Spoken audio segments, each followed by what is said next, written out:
What's going on, everyone? Goddrifter here, and welcome back to another The Crew 2 live stream. This is live stream number 13. And, well, as per usual, I'm actually going to be doing New York first.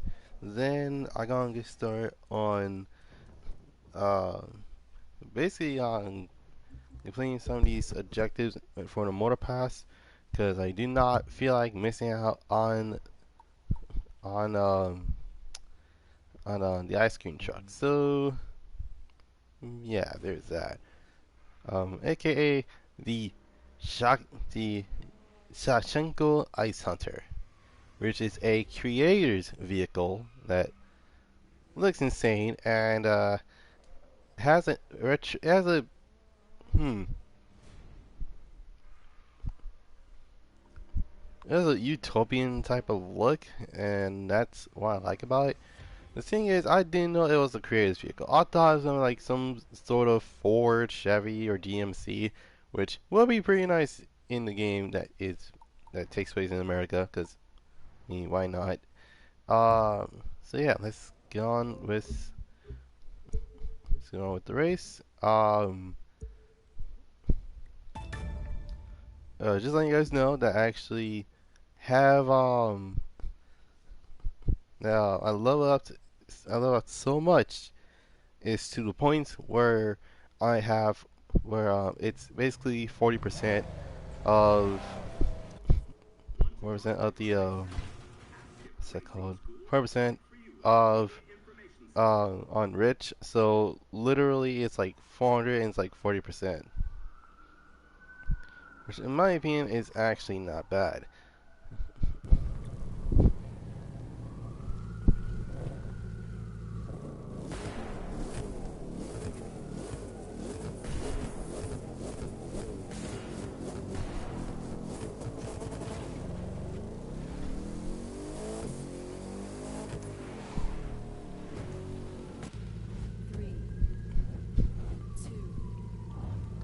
One,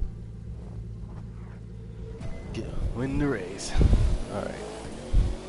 Be focused, and you got a shot at this.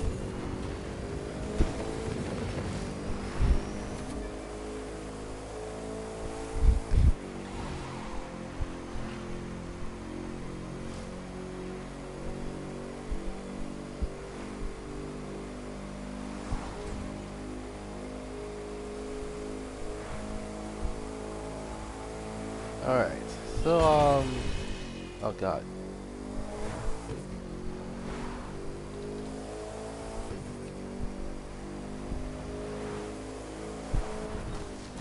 Not great.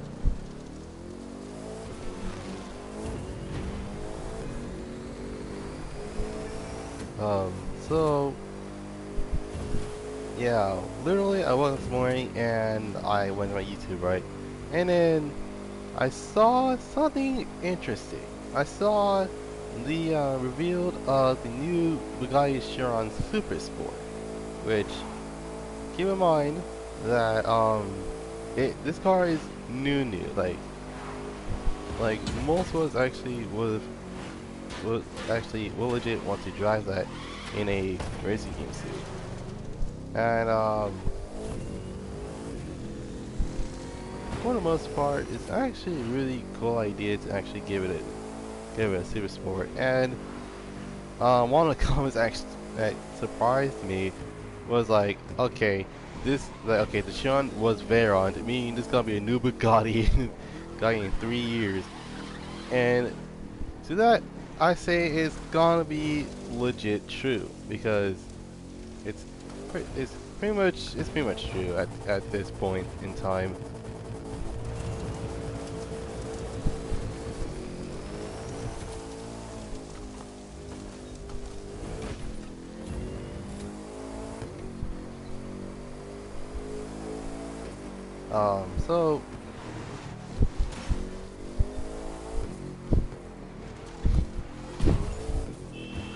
So most likely what I'm thinking is that the next guy is pretty much gonna be a hybrid at this point in time, because apparently everyone's going electric, and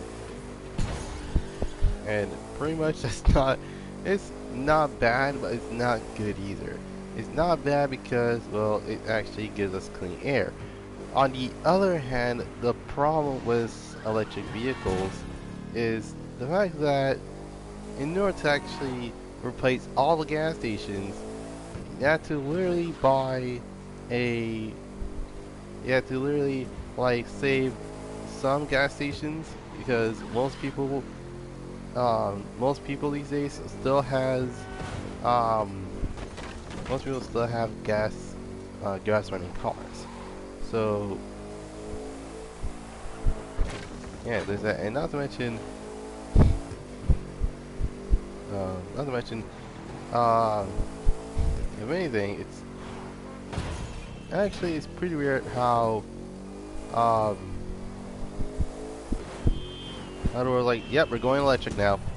Yep, pretty much. Yep, yep. I'm on about that electric life when, in actuality, um, like you're wondering how. And here's the thing: in terms of electric powered stuff, that's pretty much everything's gonna spell disaster, because no, and no, I'm not gonna be talking about Tesla. The first ever mass-produced electric car, and that's not a Tesla, was the Fisker Karma. Unfortunately, that vehicle is really unreliable, and it's unreliable for many reasons. The solar panel only powers the air conditioning and radio, and and in case of the vehicle, when a lot of people first bought them,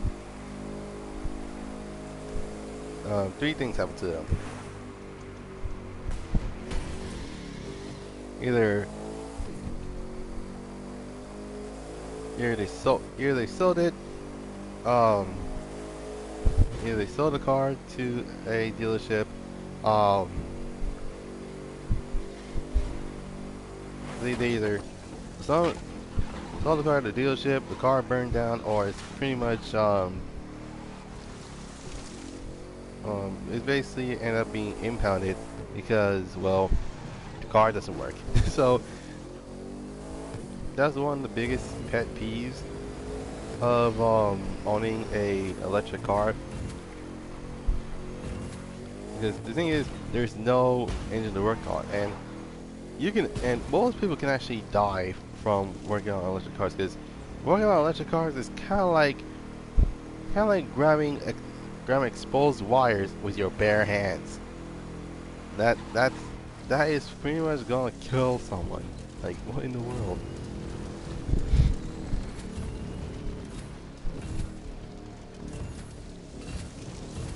What was I? Oh yeah. So, when it comes to things like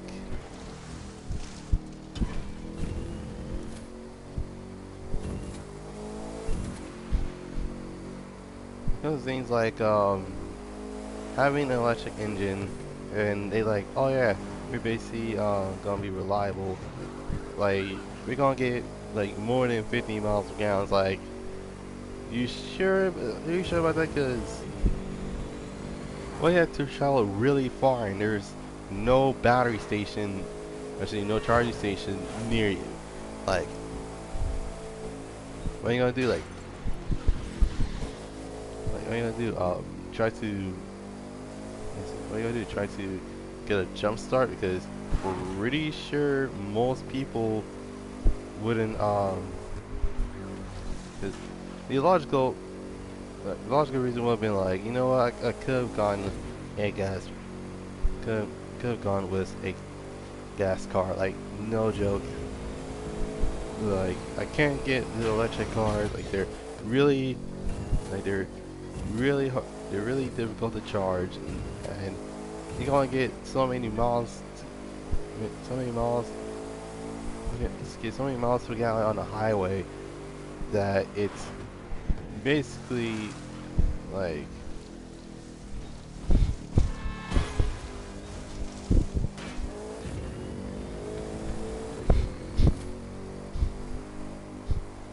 basically like it's pretty ridiculous, and it's like, okay, let's see what can we do. Anyway, now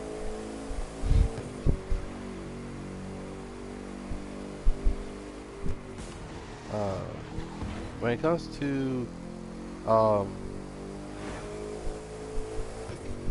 when it comes to the Super Sport, I believe that it's supposed to have more horsepower than not more than the Veron, but it's basically standard typical 1500 horsepower.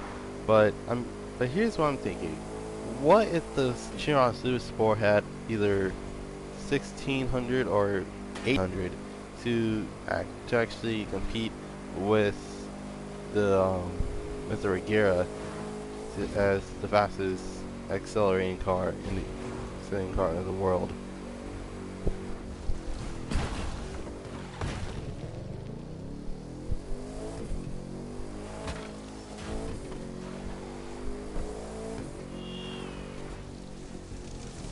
Oh my goodness. Alright.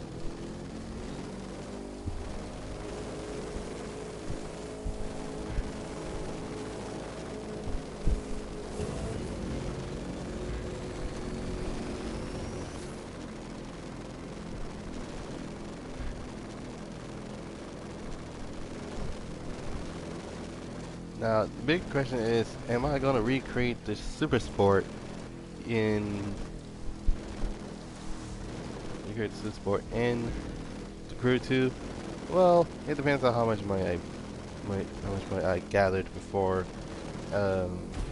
like the next game, because literally, this is literally, I believe this is year 3 of this game, because I had this game since 2019. If I remember correctly, I think 2019 was the year I'd gotten both Soul Calibur 6 and the Crew 2, and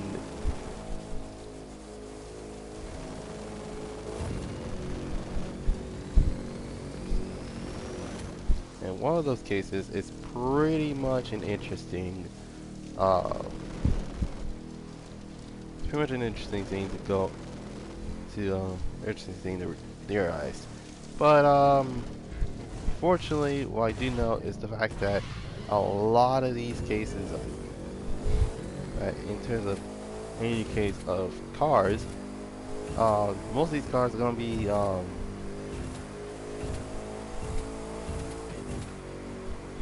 most of these cars are still gonna be around till today. So yeah, that's basically about it. Oh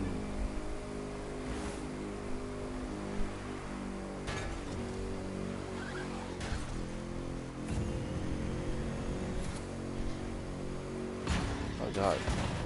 Ow. I'm okay.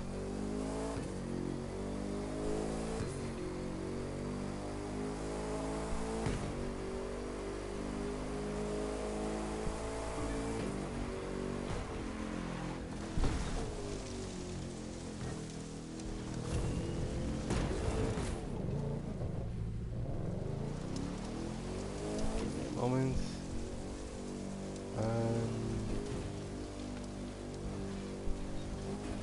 Now I know I was right to pick you.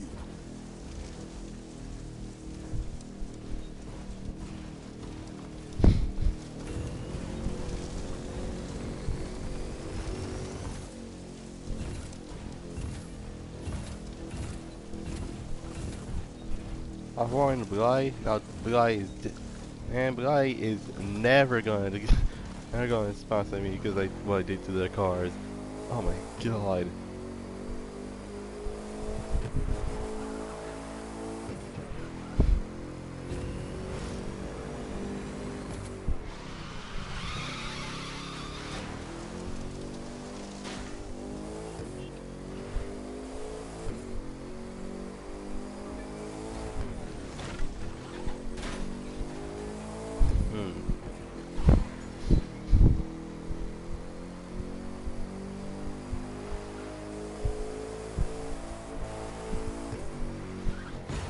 Now, in terms of what I want to see in the next, um, like the next update for the Crew 2, it's it's gonna be it's gonna be an interesting take on what we needed, and that is more reasons to level up to more icons. Even though, yes, the Bugatti Chiron was the last car to actually get to the icon that you want to go for, but we need more rewards because at this point, um, like after icon 1000, it's basically like redundant. Like at least have like like literally every hundred, or I say every, not every thousand, but like every 200, not 200, every 100. I feel like every 100 should give you a special version of. I say, in fact, I do have my idea. Um, like, you know how like you know how those summit vehicles are literally like you can't even buy them, or like the motor pass, if you don't bother doing them, then you can't get them like ever. Then like why don't you just tie them with the icons? Like that's plenty of reason to uh actually give us more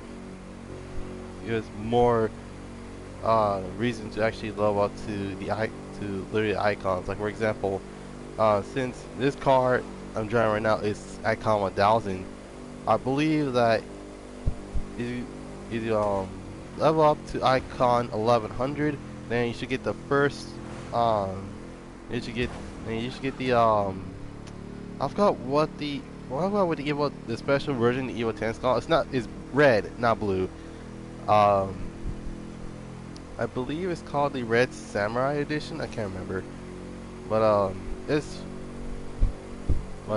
actually it's literally black with red accents and red lighting, and like that should be like any car that was in the summit can be actually tie in to the what's that called?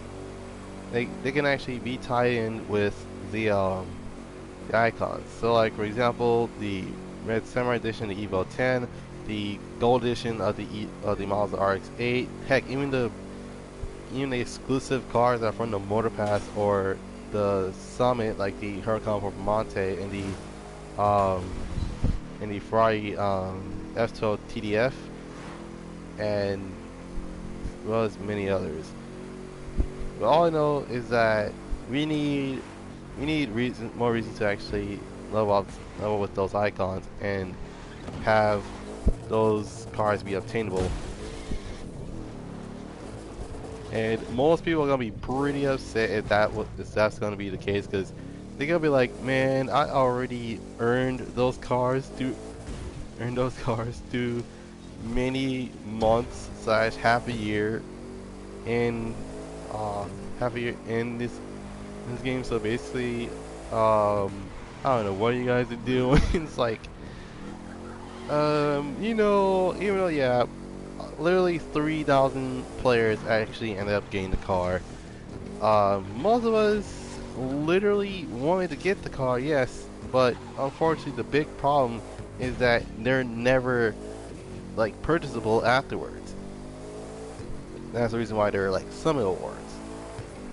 And then um right after the next update, the Summit cars that were available last update would have been like available to actually win, but instead of like 100, it would have been like 500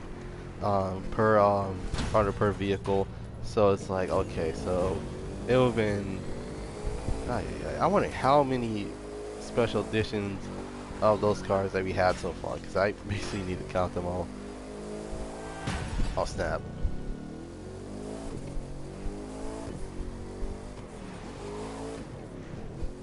Cars wise, let's see, theme wise, um, that's actually a really good question because there's a lot of themes there's a lot of themes I can go with, but I think the best possible way to do this was is the color units when you have to literally you have to deliver a package. I say you have to deliver crates, and if your car is totaled, then you have to do it all over again. Um, but if you end up um, when you're getting to your destination, you can actually pick a reward. Like let me okay, let's take Warframe for example. For the fishers, you can actually pick which reward that you actually want to get because it's pretty easy to actually do what you have to do in order to get those rare parts. Like for example, let's say that you have a prime Warframe part and then um, another prime Warframe part that is uncommon, and then you got like Forma and you got a part of a part of a prime weapon. Most people would have picked um yeah, most people would have picked the prime warframe part because it's actually easy to get to. So kinda like that. But um only with cars. And in fact basically the reason why everyone actually half likes and half hates let's see, some people liked it and some people hate it, the Call Your Units update is because not only that it actually stops people to stop they say stops people from buying cars when you can actually earn cars for free. Trust me, I was one of those people that actually will prefer free cars, but at the same time it was an interesting take on how people want to actually get those cars. So things like, okay, let's say that wait, actually instead of the summit cars being the icon levels, that should be the rewards for the crates. um I think with the icons, it's basically gonna be like, oh yeah, you can actually get one free car per every 100 icon levels, and it's like, okay, that's fair. That's fair game to me. It's like, it's actually is. Um, wait. Oh, great! Now it's all about this again. Then again, what about those people that are that literally glitch their level just to actually just so they can actually get everything they wanted, and it's like that is I just thought about that and it's like, wait, I can actually get all the cards for free even though they have bought every single card. So that renders the free card thing useless at this point. um but yeah, the summit cards can actually be rewards for the um let's see.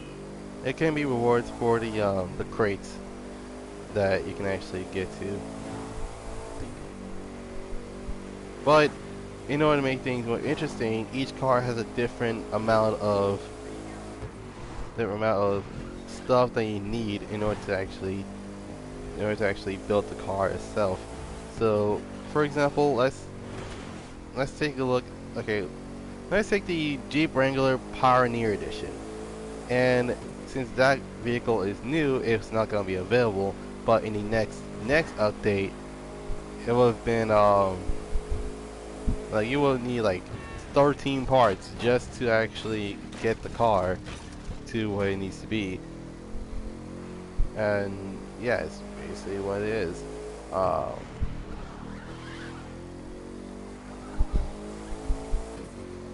Like you need parts, not only parts for the Jeep Wrangler, but you need like you need the roll cage, you need the roll bar doors, you need the actual wheels, um, and heck, even not the paint is optional.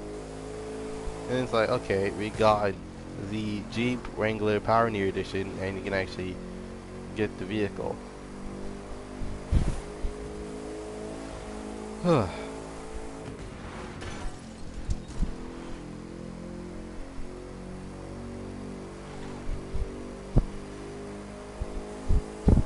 So, for those that are wondering what my opinion is on the Bugatti Chiron Super Sport, the Bugatti Chiron Super Sport is one of the many vehicles that I would like to see in a racing game. And a lot of people that actually watch that video, they already know what it's gonna be like. Can you add this to Forza? Can you add this to Forza? Can you add this to Forza? And I'm like, I'm gonna be like, guys, there are other racing games than Forza. Like, come on, guys. I mean, then again, this comes from a guy that actually owns a PlayStation. So, it's like, guys, you always get those cars first. Like, why can't you just let every other racing game to actually have those cars? And it's actually not as bad as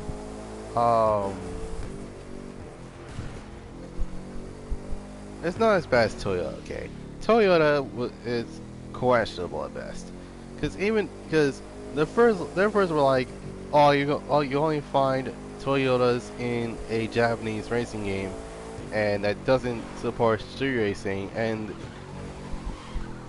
if anything, it's like, okay, you are very confusing Toyota,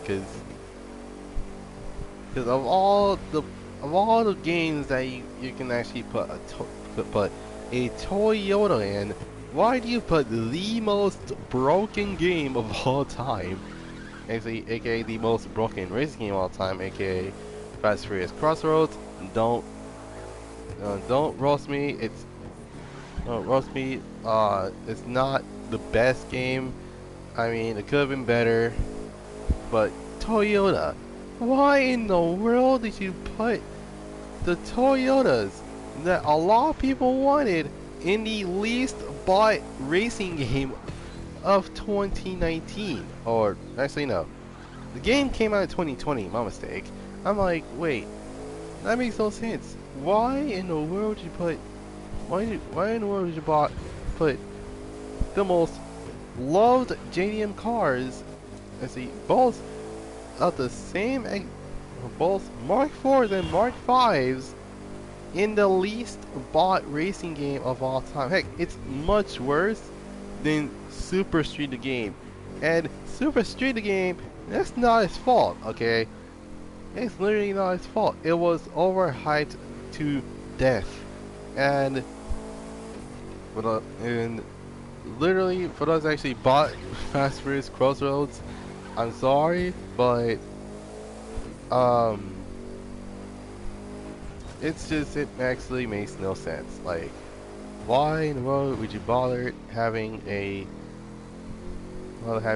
vehicle, let's see, the most favorable car of all time, be in the least bought game in the entire racing game genre?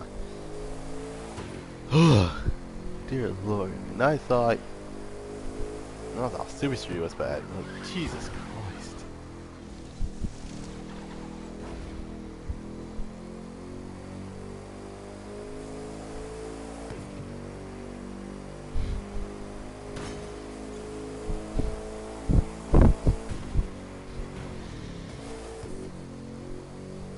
I mean, seriously, the only thing that was good about Super Street the game was customization. That's about it. Fast and Furious? Man, you might as well just play the 2006 version of the game. Oh my god, it's so bad. Oh, okay. Okay, so... Oh, great. Alright, 30 minutes has passed. And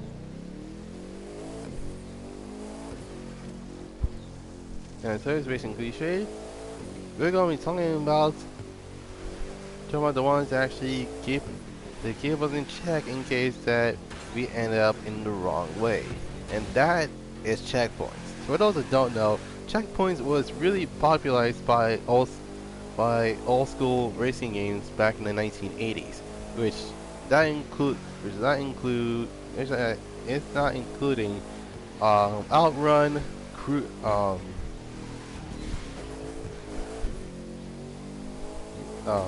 Outrun, Cruising USA, the Need for, and heck, even the older Need for Speed first era games that actually popularized the checkpoint system. But the ones that literally puts checkpoints to a whole new level was the first ever Midnight Club game, Midnight Club Street Racing. And that game came out around 2002 under Rockstar Games and under Angel Studio, which at the time didn't have anything in terms of, not anything, but in terms of vehicles wise, they're basically they're not rip-offs, um but they're fictional cars. So let's say, like, for example, in Midnight Club 2 you had to race Hector, which is in a fictional RX-7, and you could tell if those cars are fictional or not because they never looked like the first it never looked like the RX-7 that we knew. So yeah, in terms of the checkpoints, in terms of the checkpoints thing, Midnight Club literally, it was so good at making races that they're known as checkpoint races, and or as many of us know by now, they're known as order races. Now, an order race is a type of race that you actually hit every single check. You know, find an English streamer. Like what else is? What in the world? Let's see.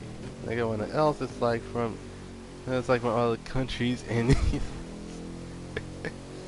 Oh my goodness. Yep, yes, I literally do speak English. Even though I'm American, that's basically what it is. Oh my god. But most people didn't realize that that's like my only language. Like, I'm not fluent in any other language, but English. Okay, cool. Well, yeah. Well, yeah. Actually, English is literally my only language that I know. I was about to say Spanish, but I'm not that fluent in Spanish. Um, especially when it comes to like, having the language barrier, and most people are like, I don't know what he says, but it's funny, and it's like, dude, just get yourself a what's that called? And I got distracted. It's like, just get yourself a get yourself a book to translate. Oh my god.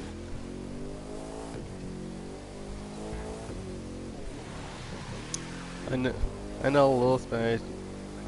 Just made no way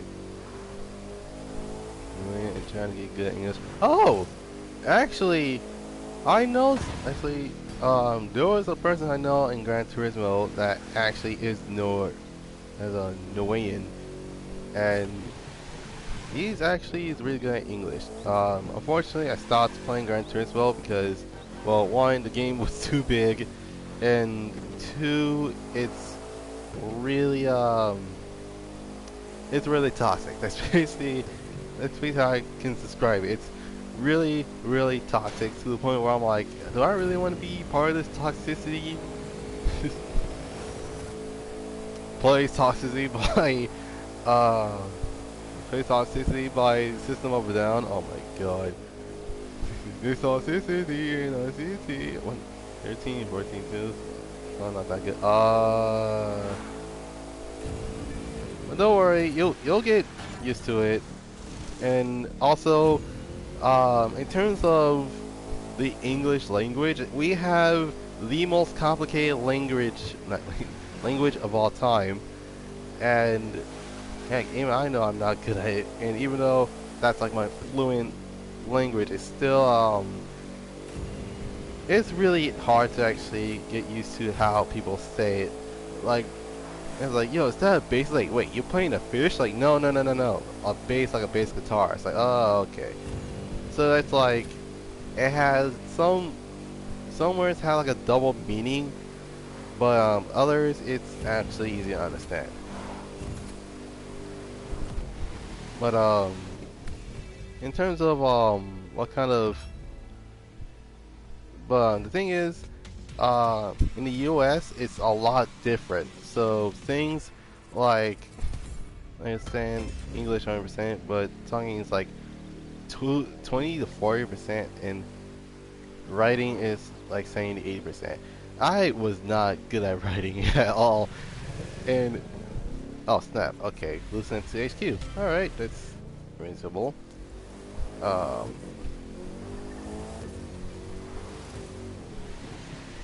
all right. So in terms of what kind of things that is different in the U.S. and different from everyone else. For example, we drive on the left side. We disconnect my controller, not controller, my microphone. Um, so the thing that you have to understand is that we drive on different sides of the roads. Our cars are different, and unfortunately, in turn, even though it's the land of the free, they're really strict on modifications. Like, for example, and and for us, modifications on the cars is actually is kind of like a it's kind of like a freedom of speech in a way.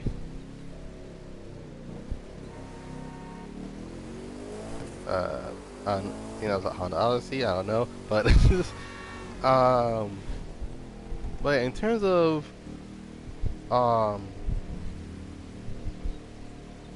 of what kind of vehicles we usually have, um, this country is known for its muscle cars. So yeah, there's that. Oh jeez, and sorry if I. Oh my god. Okay. Now, what was I? I'm gonna play. I guess I need to check something real quick.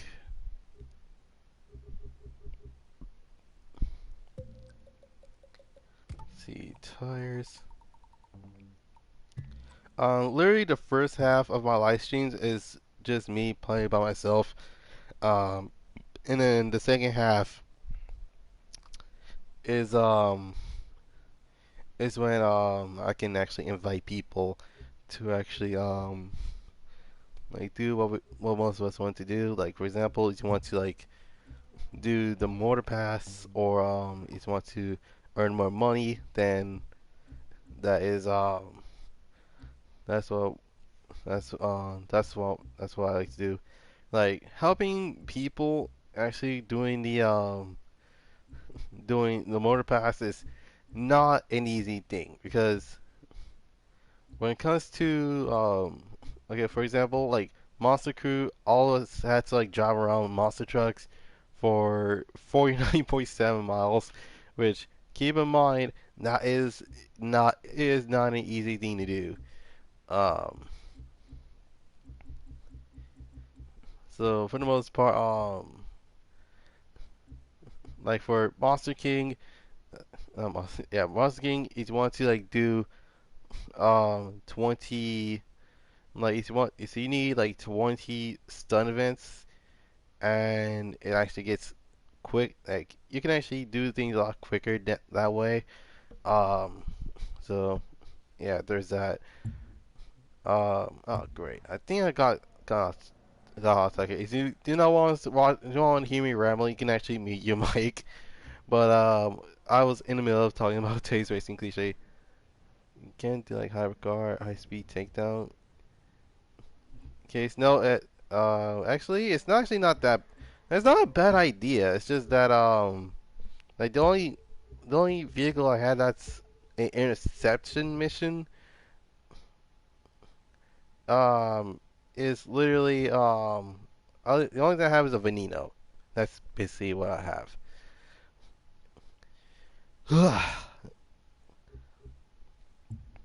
I need water. Hold on. Get a cane every minute.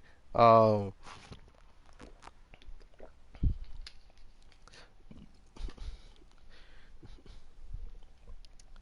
get a cane every minute.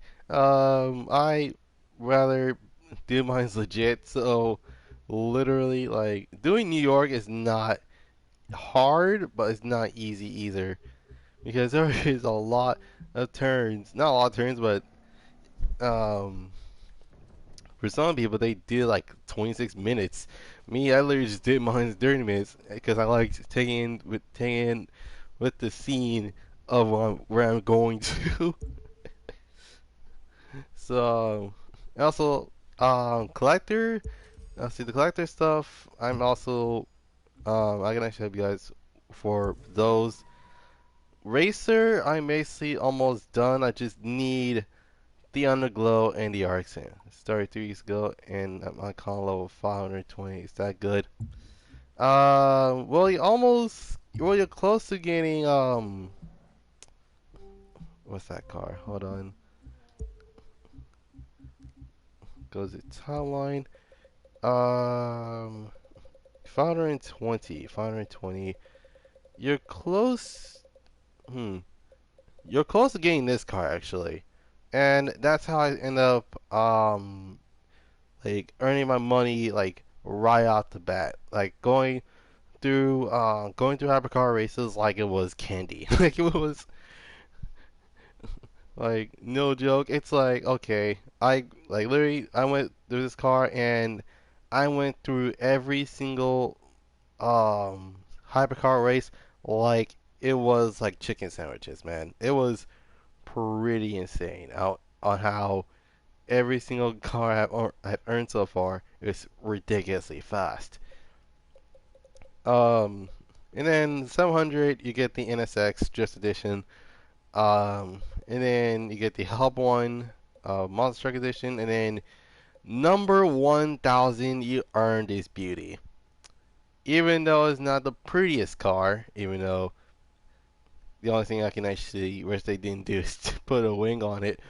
Um, it's not a bad car per se. It's just that it's it's not as heavy as most people think it is, but a lot of people prefer like faster cars. Like for example, in terms of Koenigsegg, they either go with either the Jesko or a Regera or a Koenigsegg 121, or heck, even a different Bugatti that's not a Chiron. Like for example, I can find it. There we go. For example, the Devo or the La Voiture Noire or the Bugatti Veyron 16.4 Grand Sport Vitesse, and that's the reason how I know how it sounds because literally, like the first time I saw it, it looks like that's like one of my favorite looking Bugattis. Period. Like even though it's ridiculously expensive, I mean seriously, 2.23 mil. Who in the world has the time to actually grind for that much money? Um, and then there's the Devo, which not it's not a faster it's well it's not a faster Bugatti, but it's more like it's literally a reasonable amount of power being used. While Bugatti Chiron, I'm just gonna go crazy and do what needs to be done to actually get those cars. The cars were deep. Like for the first time, I saw like, that's not a bad idea either. Hold on. Actually, I need to buy another hybrid car um, because for many people, and this is coming from me, I have not bought a lot of these cars. Like literally, if you see this line over there, that means you already own the car. So in terms of how many I own, that's one, two. Oh, great. This is interesting. 3, 4, 5, 6, 7, 8, 9, 10, 11, 12, 13, 14, 15, 16, 17, 18. That's about it. uh, yeah. Only have 18 out of the 45 cars. That's not that much. And keep in mind, the reason I was able to buy these cars is because of the bundles that they came in. They came with. Um, but for the most part, the cars in this game are not bad. It's just that out of all the vehicles that in I have in the game, I'm pretty sure most people like me rather go for literally a street racing machine rather than a hypercar. Because hypercars, even though see owned and not owned, I already know how that works. Ay, ay.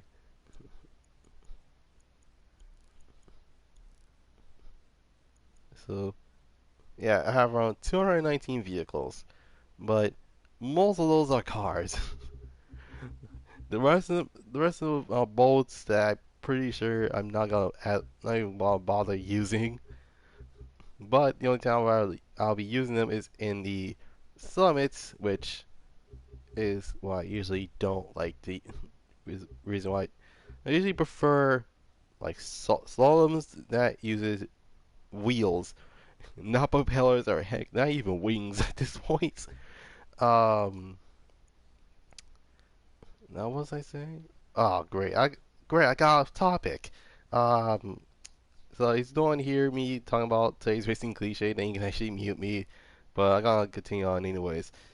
Um, so any followers of cash? Yes, yes I will. It's just that so the only way you can actually get more followers or like more cash, go to Pilot, go to Icon Points, and when it comes to the comforts, usually most people have divided these into like two different things. So like if I wanted to get popular, then I have to increase. Oh, okay. Um, I feel like the fastest way to do it um is freestyles in terms of demolition derbies. That's basically how I did it. Monster trucks is the same case. Um, that um that actually earned me a lot of um a lot of followers. Street racing on the other hand is not as difficult, but the only way you can actually, and I mean the only way to actually get more followers is to do the summits. And we're going to bed. God dang. Okay. Um. So in terms of so let me head to the HQ. Hopefully my game doesn't freeze on me because every time I did this, my game usually freezes. So there's that. Um, literally, I literally the reason how I was able to actually get all those followers is because of the summits and um usually I wait until like the next day. I wait till like the next day to actually do the summit. Not summit, but I usually do the summit first and then wait until like um usually wait until like I get to what I need to do, and then wait a couple more. Wait the next, not next day, wait the next week, and then go in and then collect your awards. Which for me, example, bronze is like 300,000 followers. That's a lot of followers for one thing, and that's how I was able to actually do 11 get to rank 1000.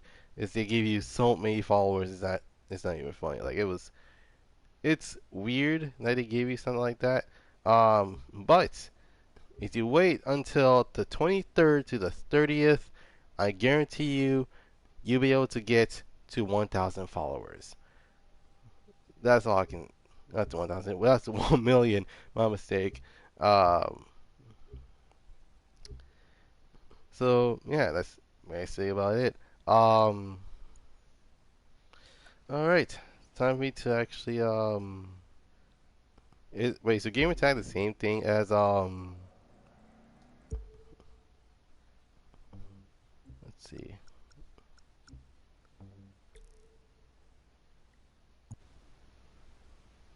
Oh, Sam, hold on. Try to see if I can actually connect to the Ubisoft thing.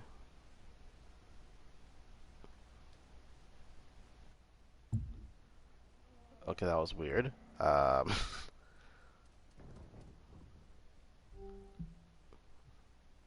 okay then.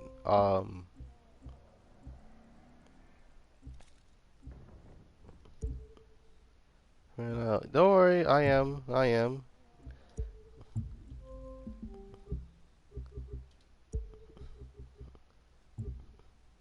But what I can do is that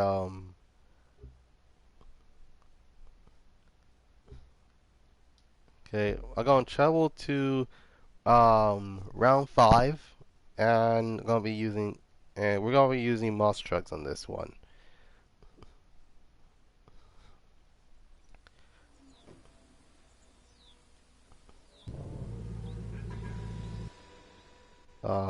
Let me because this is the first time we actually not invite somebody, but it's like the first time I ever actually had to like invite people to the crew because it's like my first time ever doing so.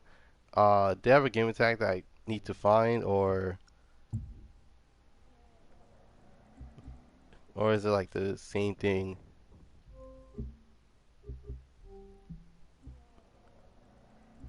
Hmm.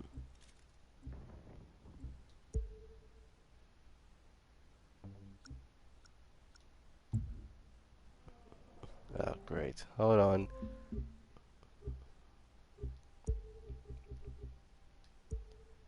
Usually I'll be able to find people in the leaderboard, so there's that.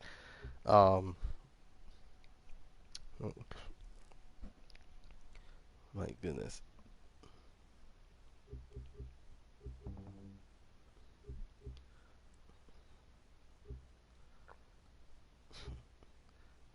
Click or G1 or how do you say your how do you say your YouTube name? Because I do not know.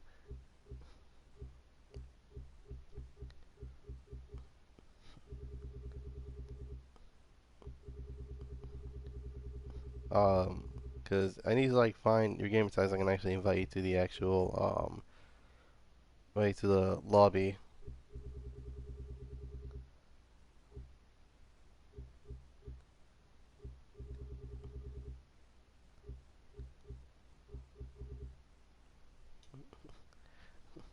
Like if you want me to help you, then I cannot do anything unless you then you then you actually um you have to like um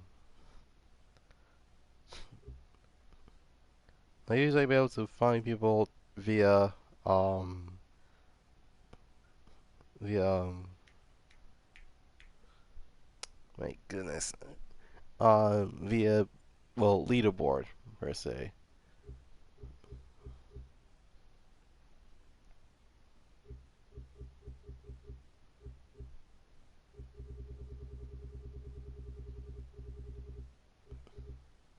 Like yeah, the game attack that I need to find or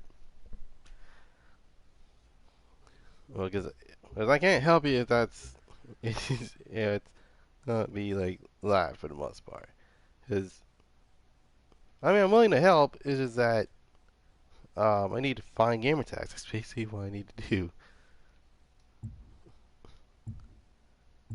Ay, ay.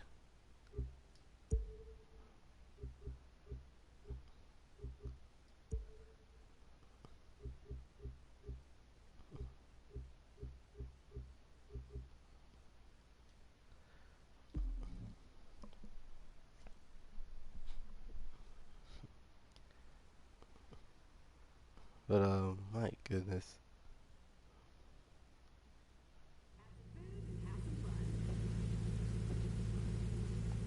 Actually, I can't. Oh my god. Okay.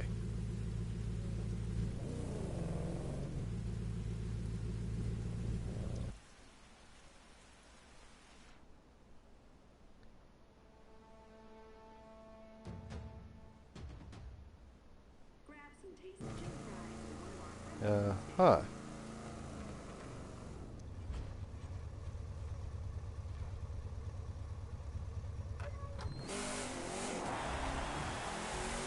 Whee. All right. 3, 2, 1.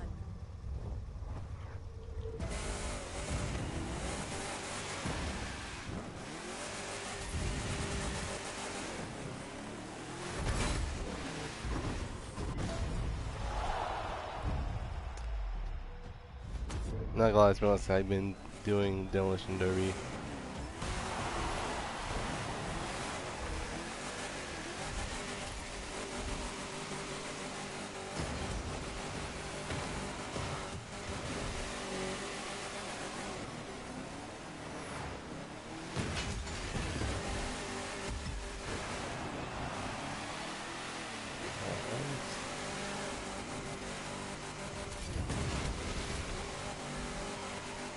What was I saying? Oh yeah.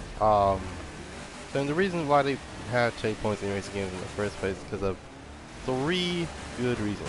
One, to keep the progress of the vehicles that are either first to last, and number 2, because well, it's in case if like someone accidentally crashed and they need to reset, they actually reset to the last checkpoint, even though that's like a bad idea because literally, unfortunately, there are many problems that came with that. For example,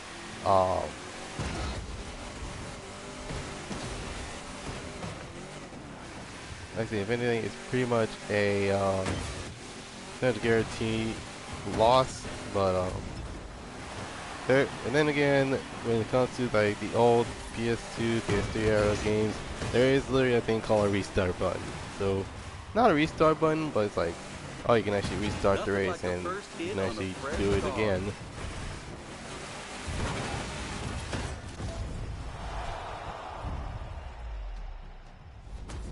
I mean, overall, it's kind of like a boxing match, or a really good fight in a arcade fighting game.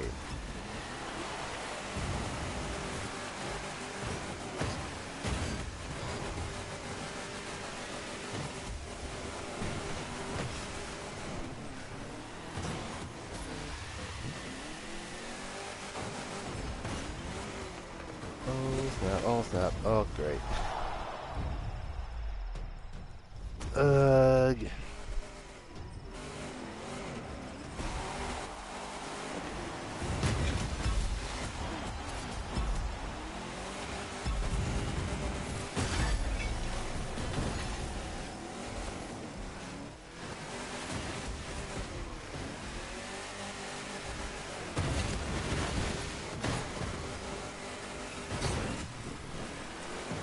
Freaking crap!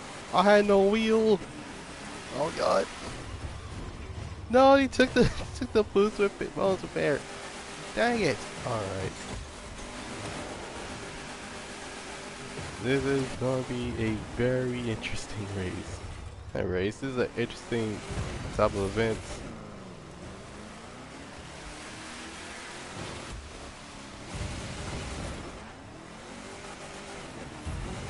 That was demolicious, am I right? Oh goodness. Oh, and I'm dead. Oh god. Destroyed by Sophia. Alright. How many fingers am I holding up? 2? Good. You're set to head back in. It's Giorgio, but nice. Hey, welcome to the live stream.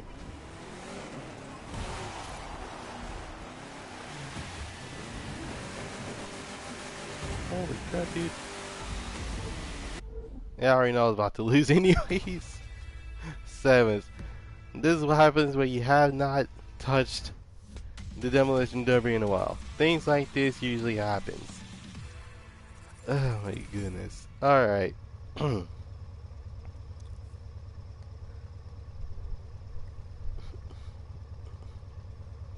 Look, good lord, I actually I need a better looking car. There it is.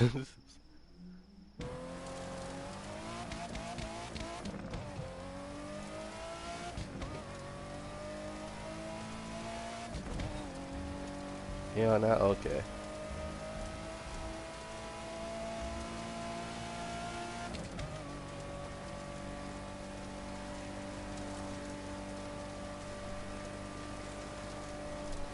Oh god. Alright.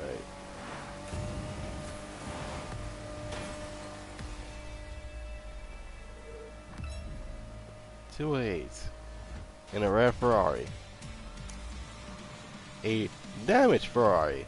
Well, I just hope they'll have a cease and desist on my this on me because I'm pretty sure I would not last in court. Oh god. Sorry, sorry, giant red truck. I had accidentally hit you with my. Oh god, my really expensive Ferrari.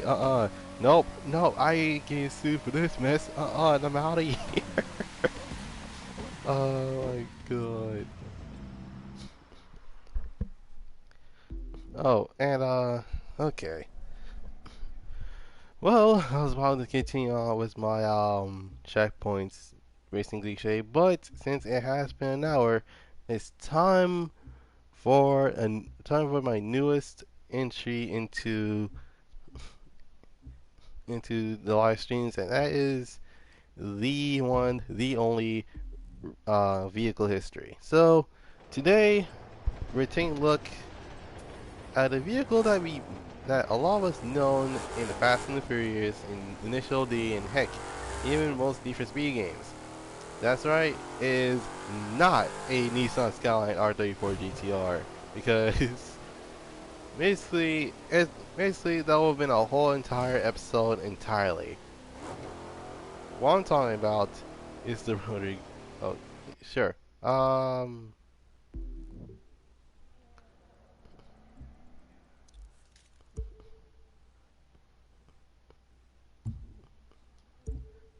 When you say your rank was 420, oh great, that's gonna be hard to track. Um, do you have a gamer tag that I need to find, or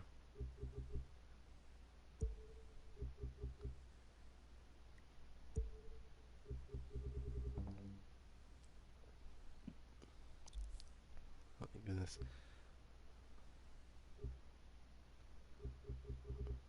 Hmm.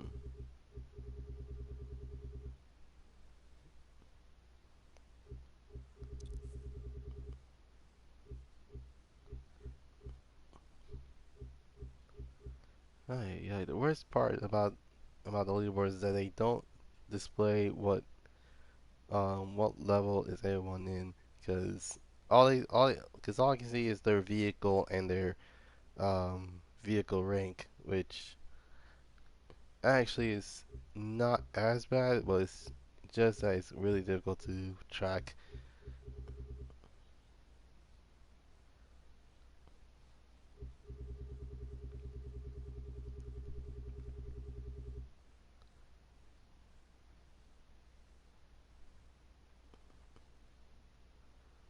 This not work, but underscore YT in the back. Hmm.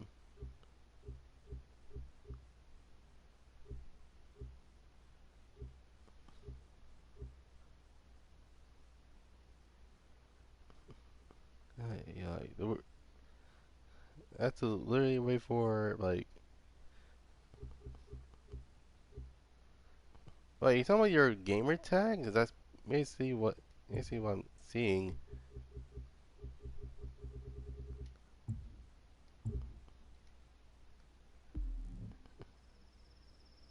Anyway, my message won't show up. Hold on a moment. Oh, great.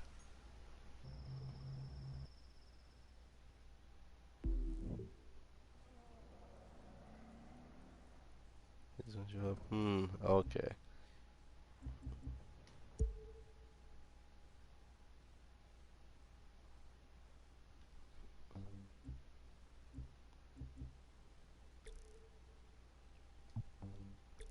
Hmm.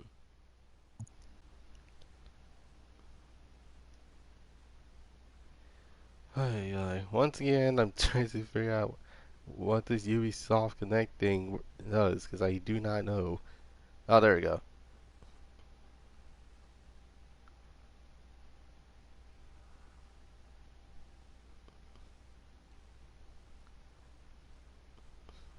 Hmm.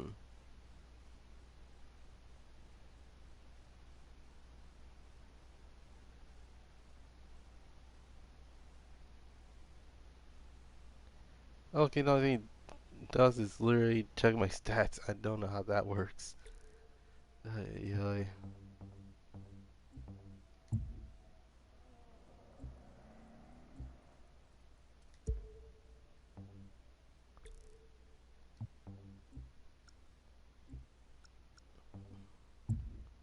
Hmm. Man, this is not like Need for Speed, because Need for Speed, I can actually just type in the gamer tag and then boom, someone can show up and it's like, okay, been invited. It's like, cool. The crew 2 is a lot more difficult. Actually, let me look up how to invite people, because I do not know.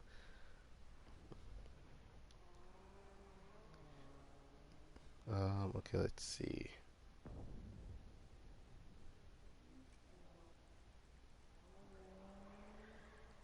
Crew 2, how to...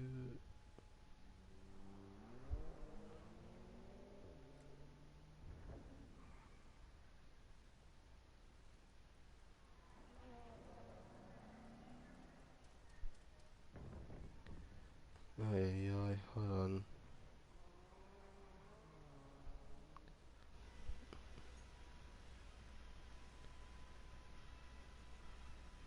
Oh, okay, there we go. Alright. Apparently it shows up literally like a minute later. I think that's what it is. Okay, I see it. Alright.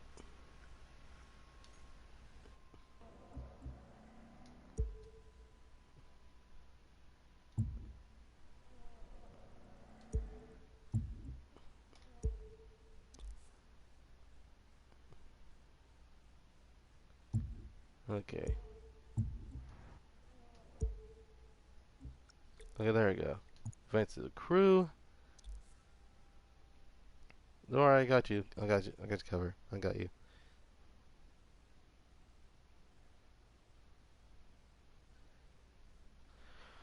Alrighty then.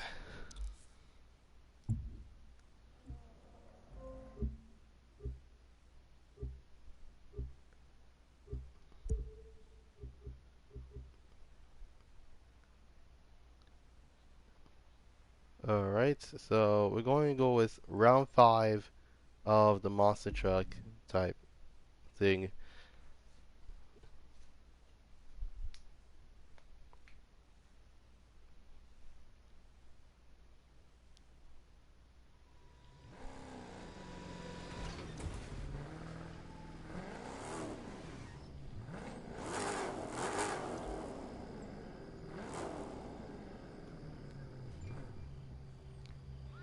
Wait, I just thought about this. Okay, I was about to say, isn't my car supposed to turn to like a monster truck? There we go.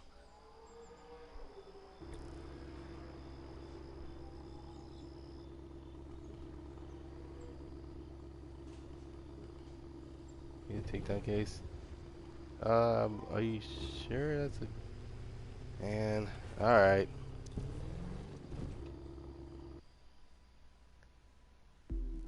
Ugh.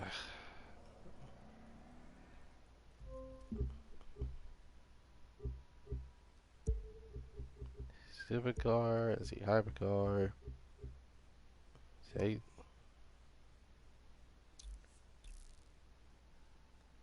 Guess you say you want to do takedown case, so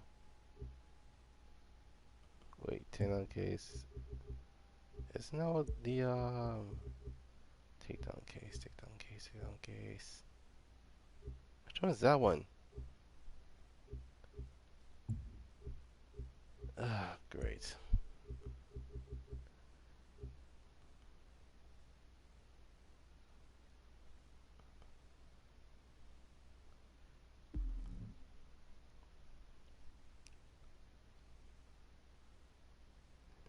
No hypercar.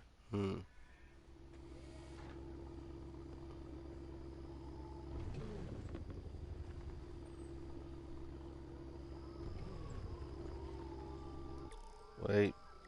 I haven't done this one ace difficulty, so there's that.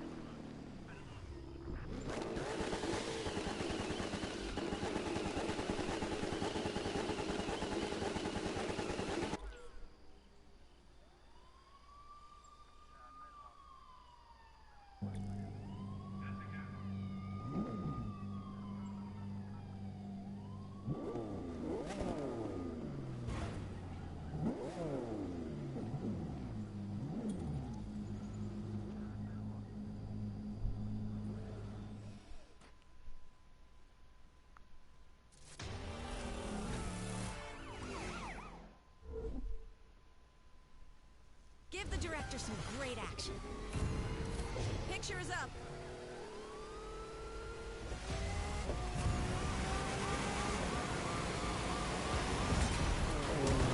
You got him. I'm proud of you, driver.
natural. Total success.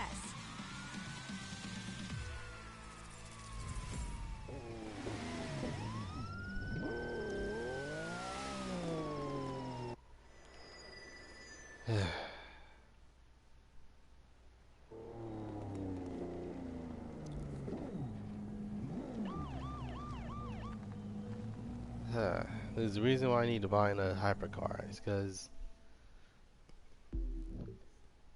figuratively and literally, I cannot pick up anything because of how many times I've actually done every single. It's literally I did New York so many times that I ended up having a lot of parts to actually swap in and swap out. But unfortunately, at this point, they might as well just give us a what's that called? They could have given us more stuff to buy. So that's not more stuff to buy, but they need to increase their not it's not they need to increase their not their stuff, but they need to increase their like their storage, because the last thing I need is to be run out of storage.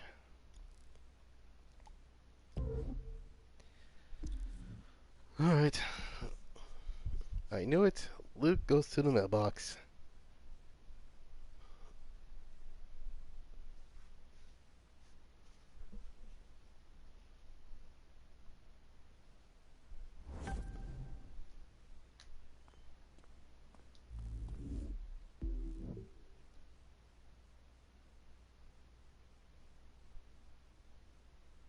I'm gonna start. Give me a moment. I'm buying a car.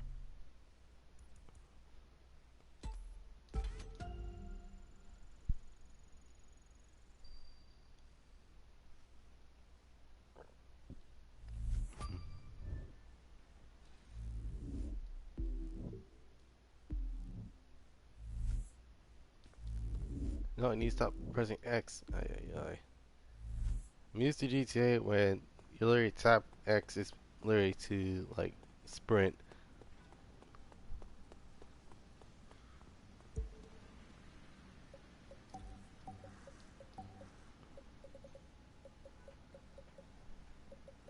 Hmm.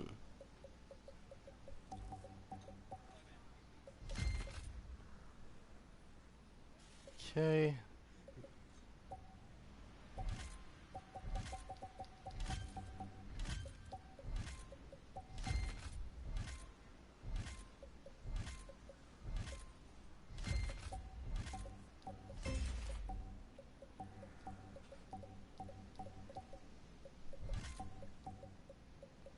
Hmm.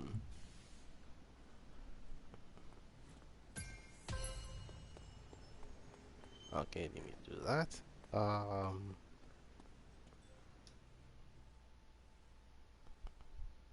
Alright, started.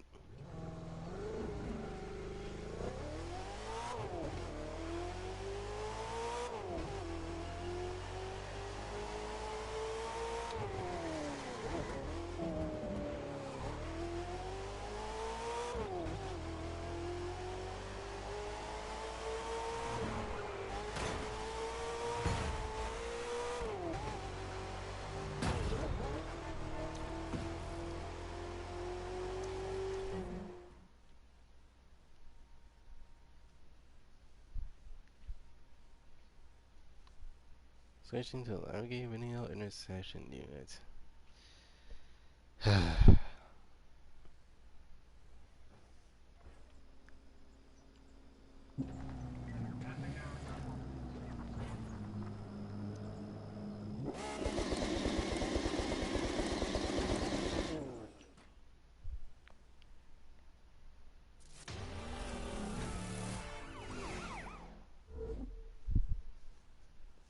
Give the director some great action.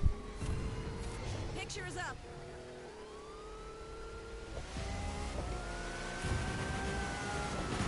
Down they go. Faulkner thanks you.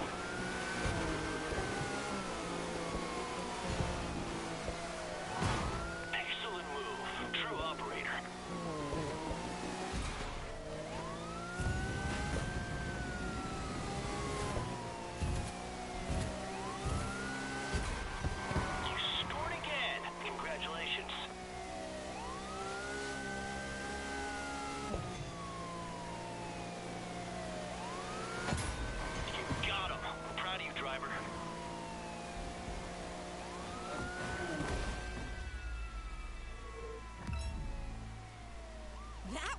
Some performance. Okay, that had to be hard mode. You are the action in Action Series.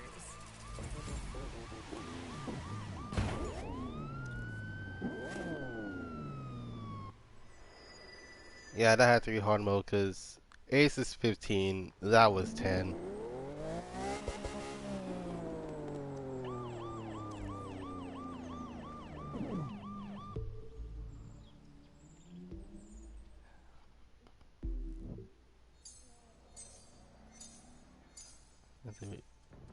Finish this hold, just press the restart button. I mean, I guess, like,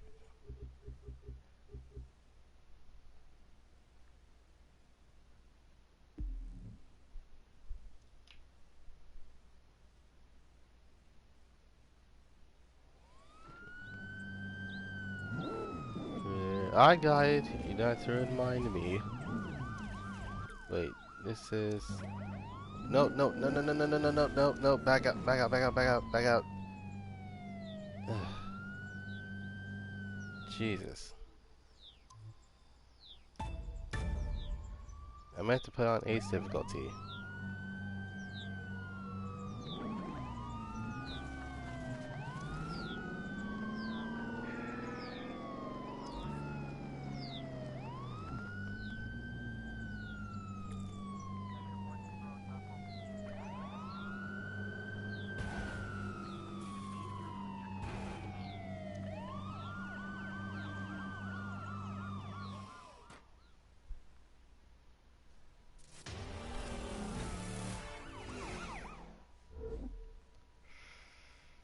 Give the director some great action. Picture is up.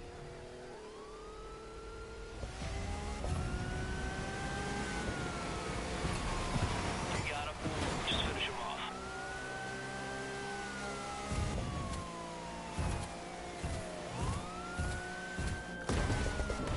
Down Yep. they go. My controller stick good. Hold on.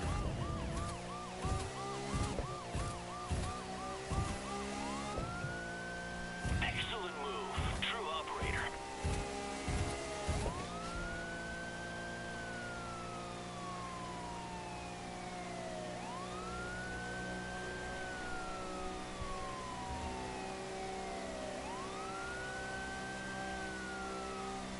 Great work. Well done, Agent.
Give the director some great action. Picture is up.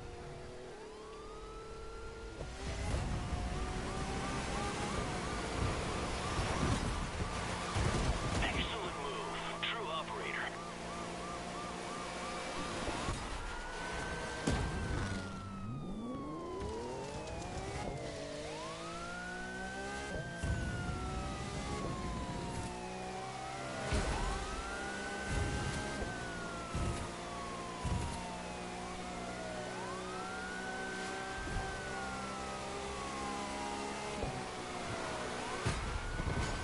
Down they go. Vault thanks you.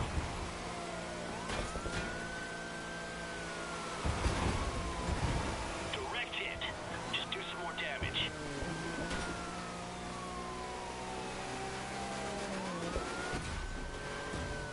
You scored again. Congratulations.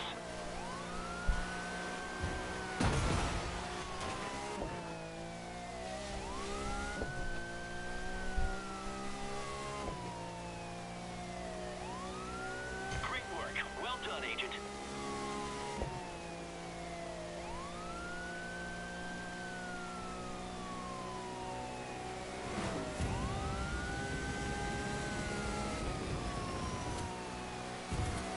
Direct hit. Just do some more damage.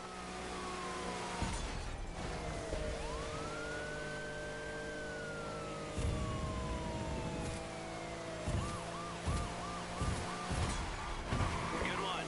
Nice hit. Keep it up.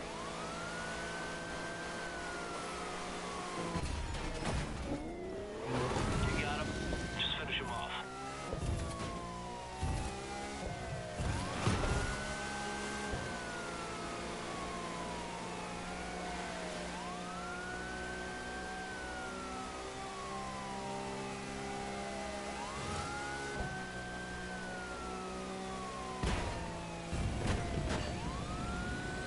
Down they go.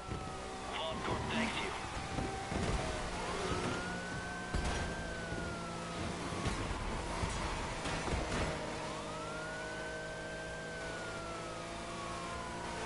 Contact. Break him down.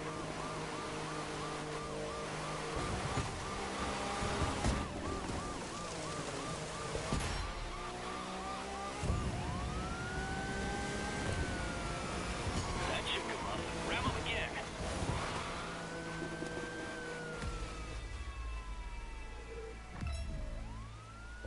Now that's what I call driving. We got the shot.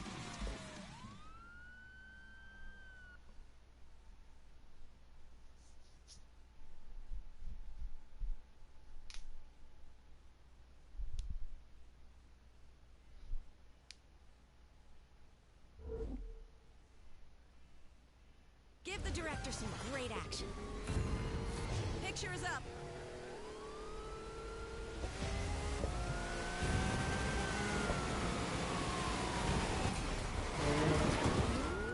You got him. Proud of you, driver.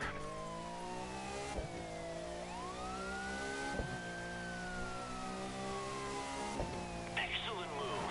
True operator.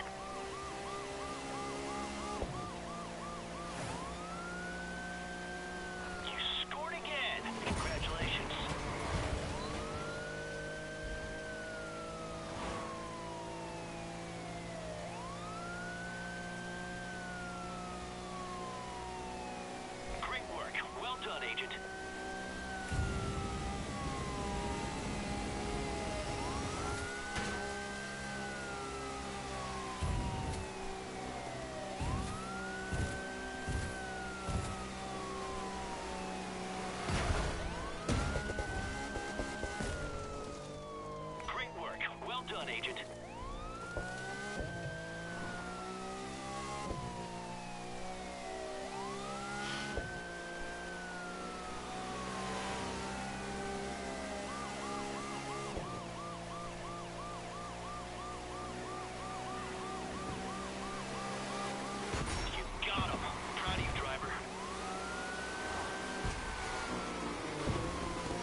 Give the director some great action. Picture is up.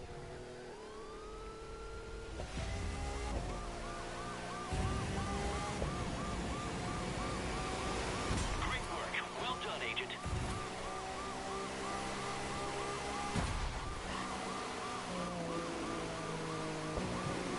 Down they go. Vault Corp thanks you.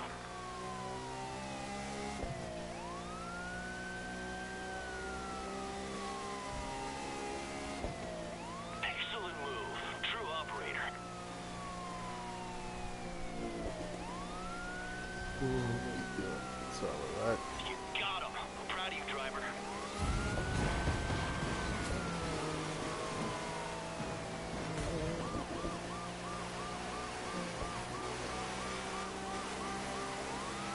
Excellent move.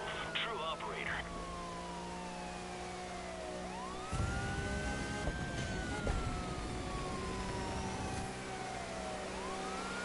Direct hit. Just do some more damage.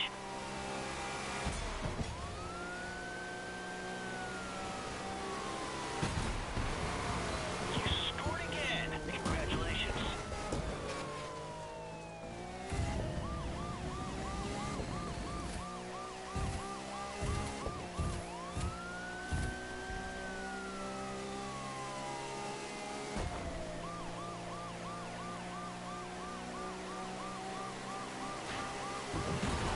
Contact. Break him down.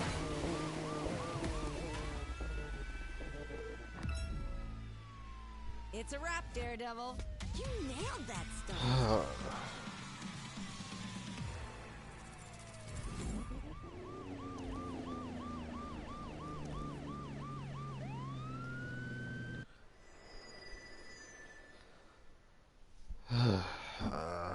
I'm sorry, but I am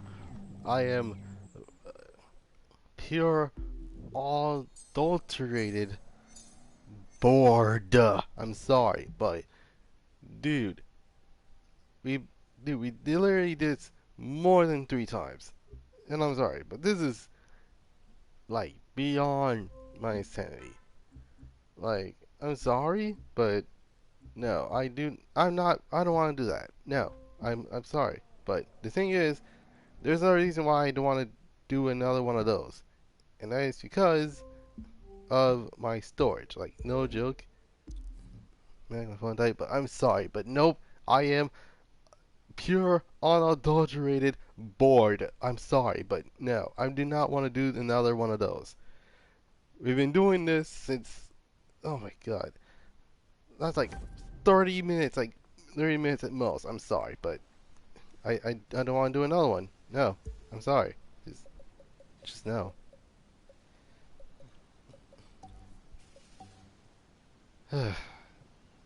Okay, I kind of knew that's gonna happen. If I do another one of those, then I'm gonna run out of storage for the mailbox.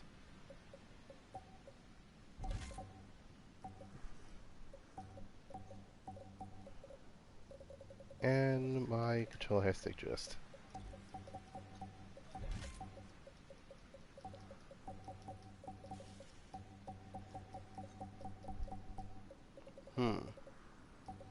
Trying to figure out which one actually has one more space. Oh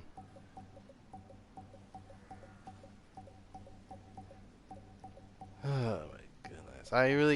I'm sorry to actually go out like that, but I am, I to Buddha bored. Like, I'm sorry, but I do not feel like doing another one of those again.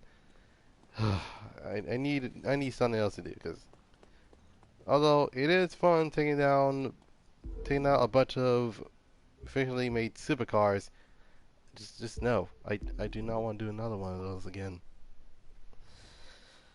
My goodness.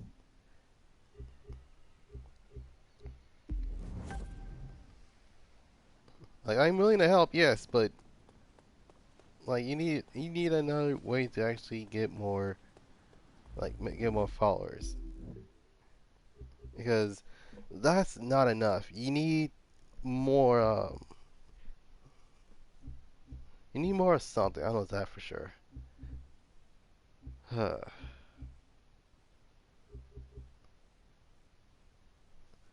Actually, let me do one of the speed traps. I'm gonna actually buy this car. I gotta go. Besides, student midnight suit. Yeah, has school tomorrow. Okay. Wait, we got school? Well, gee, well, golly, it's only like today's the 8th. Aren't okay? I think our schools is well. I just thought about it. If it's high school, then that makes sense. If it's middle school, it makes sense. College is weird. All I can say is that college is really weird because um, when it comes to college, it's kind of like, oh, you can actually go to summer school and be there a couple of weeks. I was like, okay, that makes sense. Um,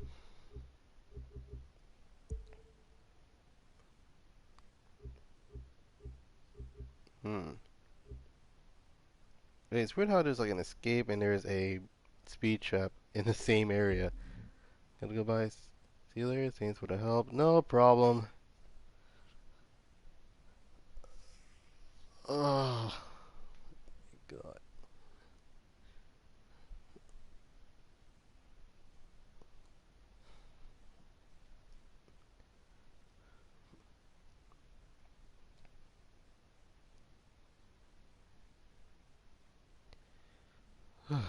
Okay.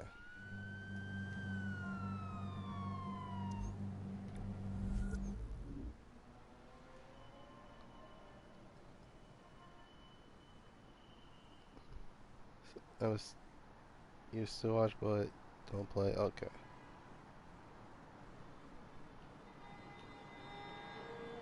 Hmm. There you go.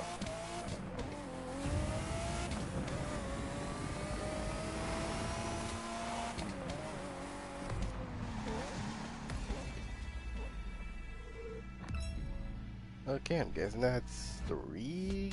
Ah, great. That's 1 grand. Hmm. 1 grand. That's not enough. I need something that has literally the rich skill and what kind of vehicle that has a rich skill. When you think rich, you think Bugatti. So I'm grabbing a Bugatti Vera, not Vera. I'm grabbing my Carbon Edition of, if I can find it. Same Z and SX, Shelby. Wait, no, that's not it. Although it's fast, it's not gonna help. Alright. Oh, what was I gonna say? Oh, actually, Don't forget to so, check your mailbox. Might be some loot in there. shut it, hero. Anyways.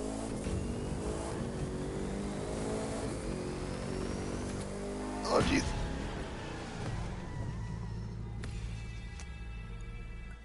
Okay. Hey, when that happens.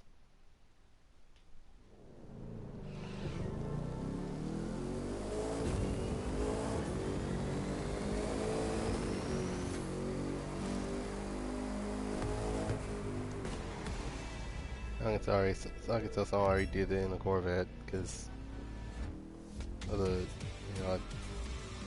okay, that didn't help either.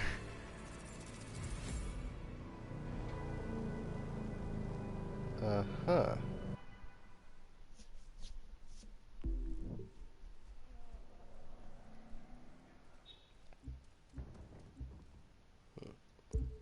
Hobbies? Nah. Wait. I just thought about this. Have I done any of the... Oh my god, I have not done one of these in a while. Okay. Edge 4040 AGT3.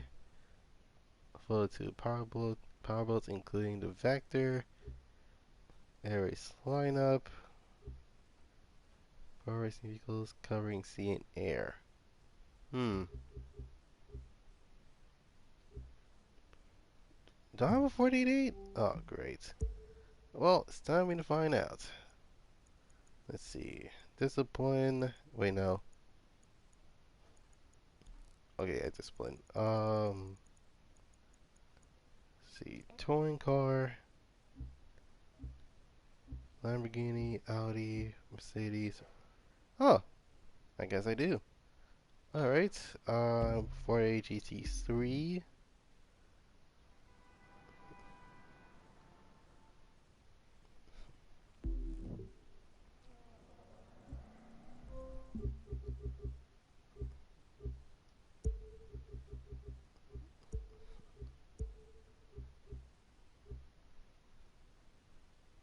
Fourth right. Oh.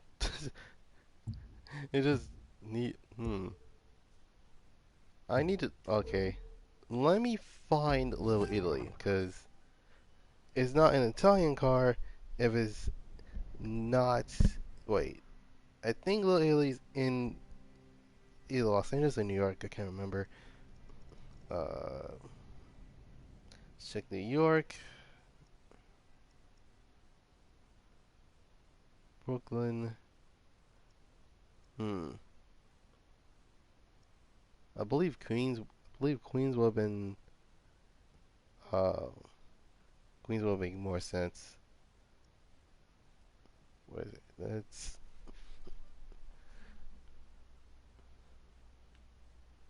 Okay, that's Harlem. Let's see, that's the. Okay, it's Bronx. Is this Queens? Yeah, it's Queens. Okay. Um. Let's teleport here. It's not an Italian car if it's not where the. Not where most.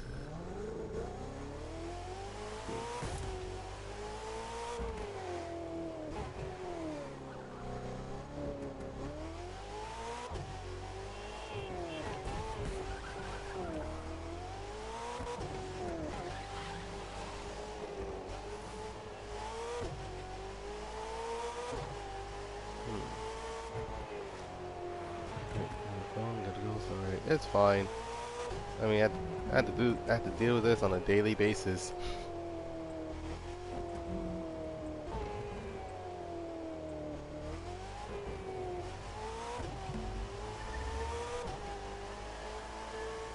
Hmm.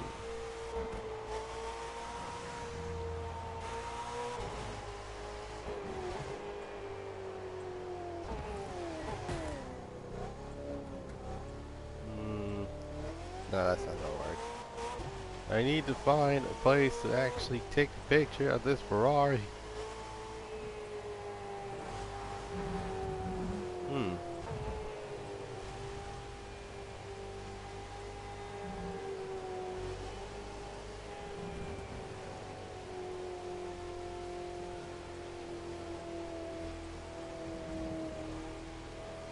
Wait,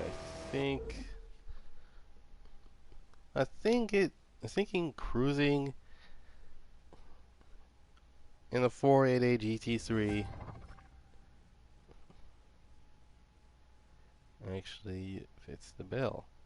All right. Let's see. Let's do right here. Um. All right. Photos age. Stylismo. Oh my god.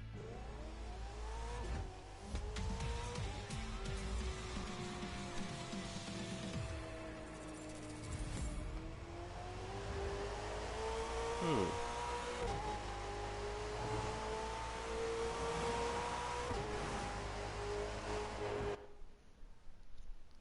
That is an interesting way of doing things. All right.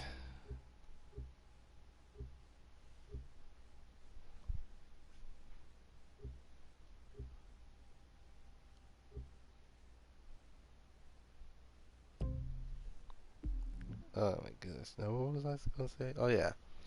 Um.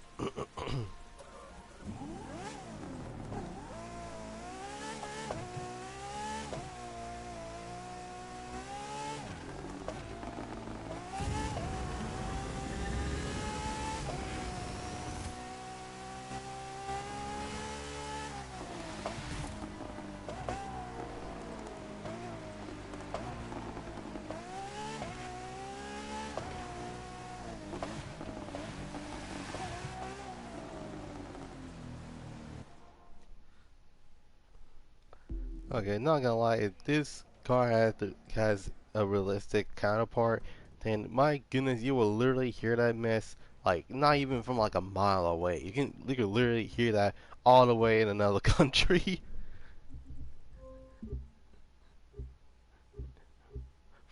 Finally playing to America, all you hear is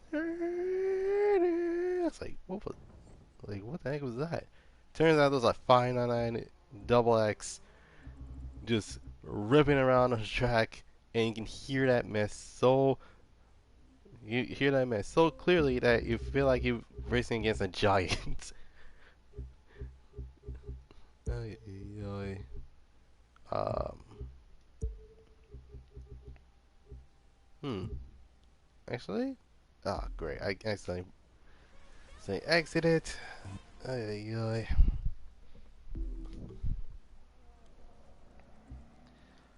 Let's see.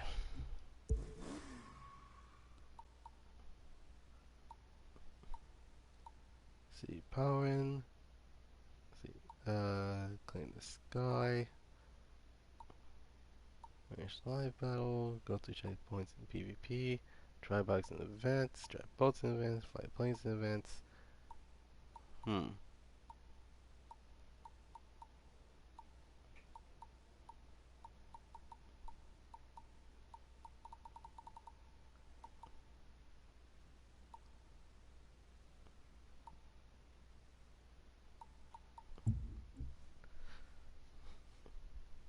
Hmm.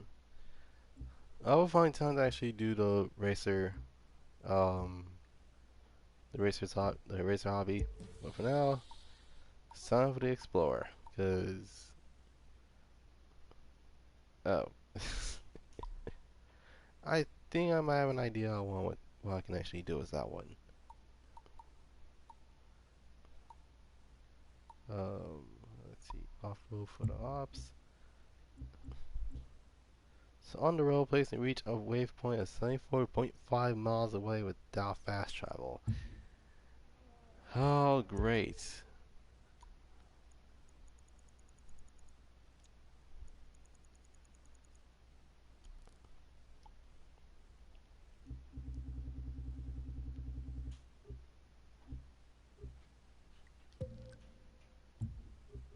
Oh, great. I just realized that I've maxed out all the rally cars I had. Let's see.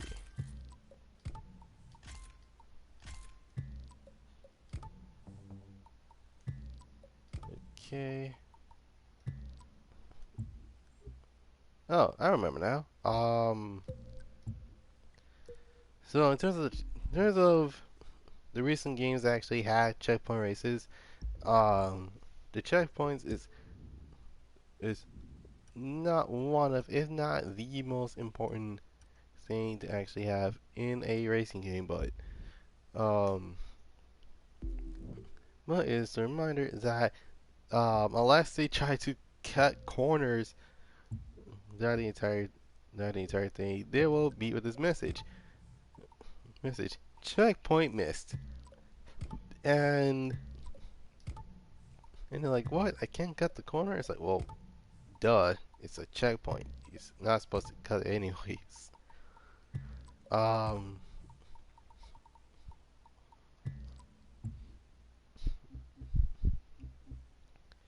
Overall, it's not as bad as many people thought it is, but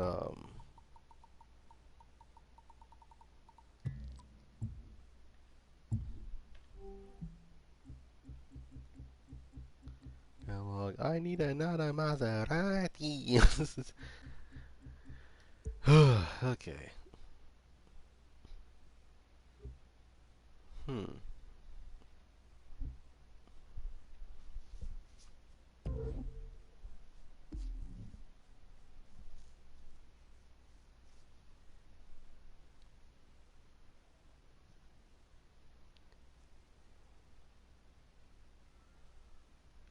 But yeah, it's actually is not as not as most people think about it when it comes to like all these checkpoints that you literally find in any other racing game. Um. Anyway, so new games these days they actually have improved on how many checkpoints there are in races. Some are far, some are literally close, and some in far between. But no game says checkpoints more than the Metal Club series. Anyways, so the pros and cons of checkpoints in racing games. One, the reminder of where the corner is, and you can actually figure out how to get through it without any problems. These are these are most likely the most reason why most people actually rather have checkpoints in racing games than just a straight up way to the finish line. I mean, GTA actually gives a gives a good reason why it's impossible to actually do anything that involves the finish line without knowing where to go.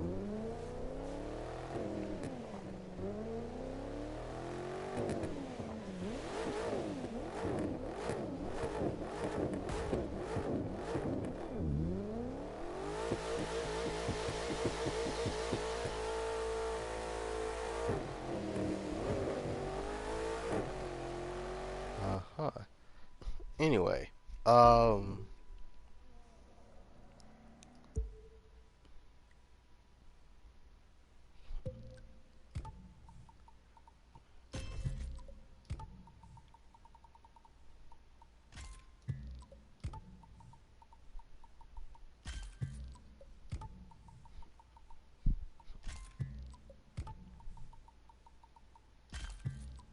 hmm,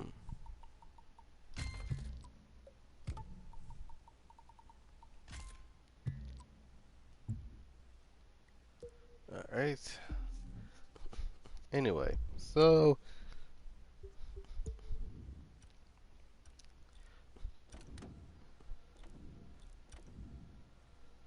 oh god dang it, I bought a uncustomizable Maserati for God's sake. So hey, welcome to the live stream. Just bought a uncustomizable Maserati that apparently has no customization at all. The only thing customized is wheels, the calipers, and the interior. Ugh.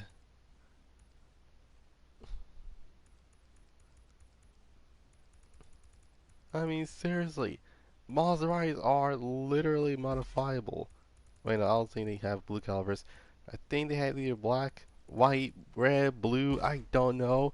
All I know is that I wasted literally $200,000 on a car that cannot be customized. Ah,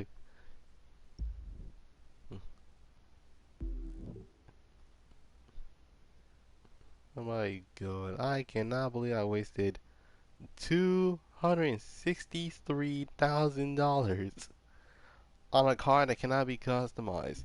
A Ferrari is more customizable than this.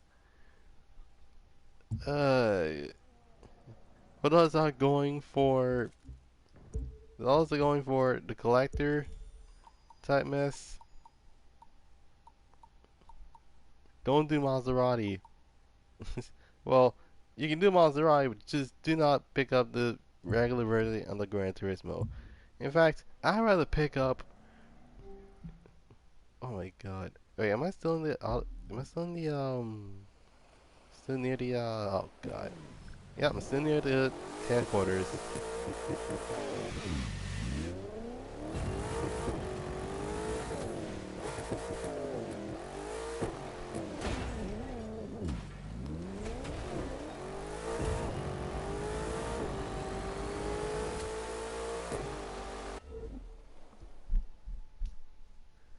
I cannot believe I wasted 263 grand on a car that's uncustomizable when in fact I could have gotten, and I'm not kidding when I say this, I could have gotten that for a cheaper price. No, seriously, I'd rather get this than the Maserati. Because I thought, oh, a Maserati, that could be customizable. Yeah, the only thing that's customizable is the wheels, the brake caliper color, and the interior. And the interior is also limited too. Like, what in the world? Okay, not gonna lie. When it comes to Aston Martin, literally dark colors, like black and any dark color, as well as a specific silver, always looks good on Aston Martins. I'm not too keen on the bright colors for Aston Martins, but hey, that's just me. Um, yeah, I'm over here like, what? Where's this game? This first year's game to have planes around correct? Yes, yes it is. And I rarely use them. Like in fact, let me show you. Because literally, um, I go all the way to the.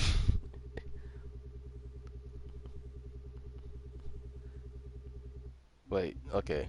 I think these are both. Yeah, these are boats. Well, boats and hovercrafts, but boats nonetheless. In fact, look at this. This is that's my fastest plane. My fastest aerobatics plane.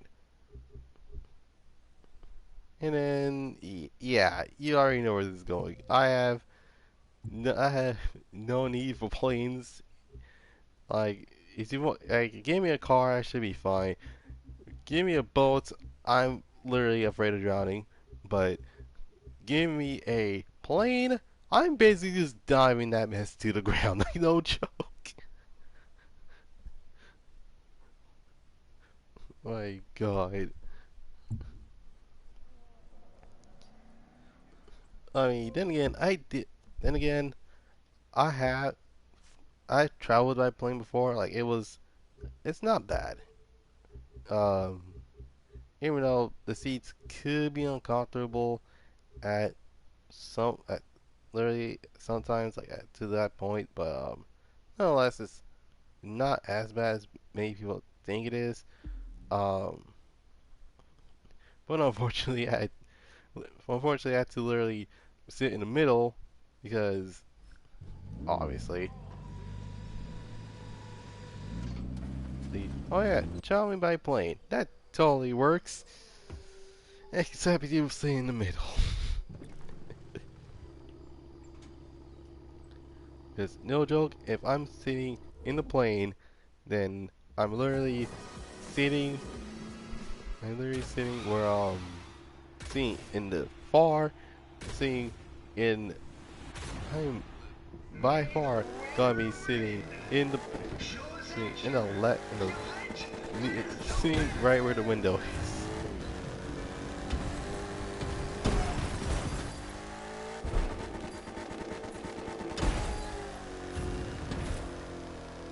Da, da, da, da. Oh snap. Da, da, da, da, da. Whee.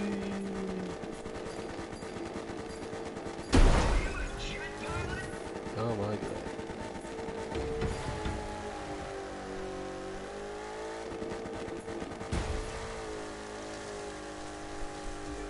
So, the cons of having checkpoints in recent games. When it comes to the player base now, as what it used to be, you still get my opinion, but it feels so bad now, so I play my bike crew too.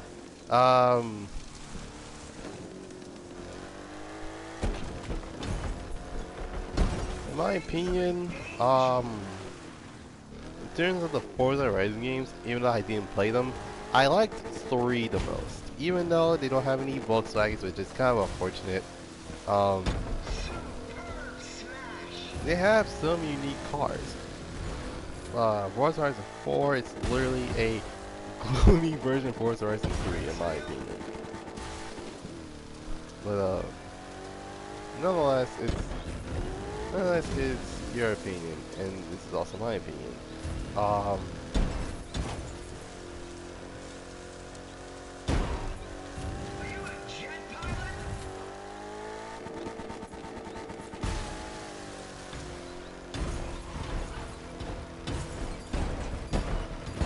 oh my goodness.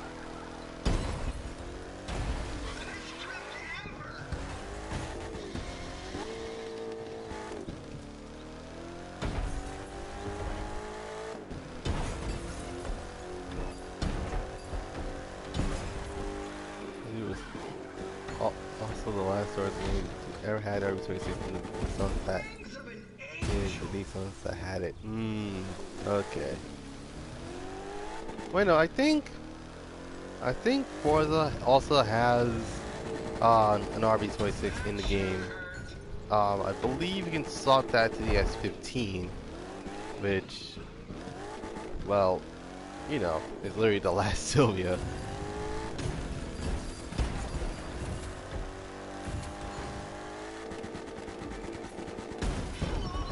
If you're talking about like a good RB26, then I guess that's how it works.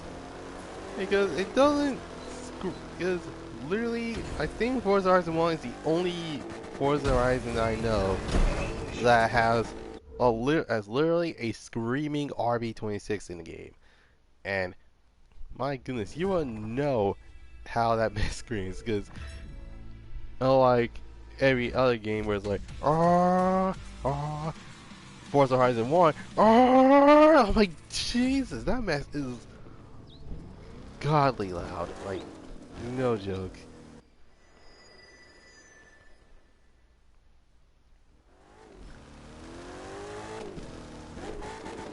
Yeah, nonetheless, it's actually it's not that bad. Hmm.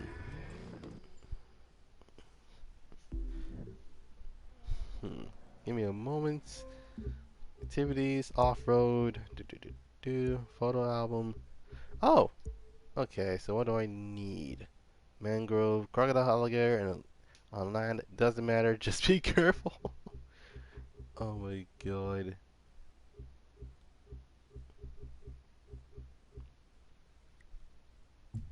Mangrove, that's... Oh, I already know where that is. Looks like we're going to... Not Hawaii, we're going to... going to Florida, because that's literally the only place I know that has crocodiles. That is not Australia.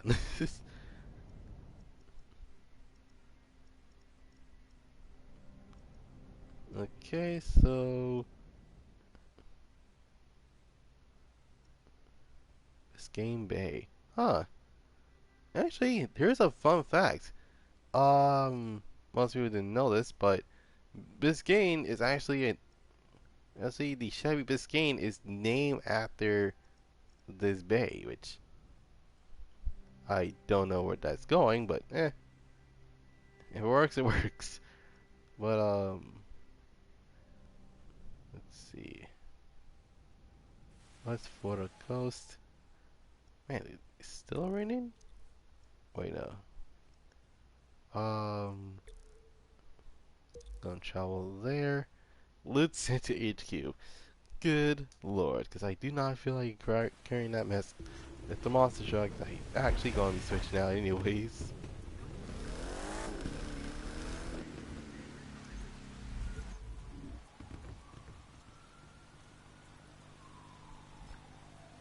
Oh my god.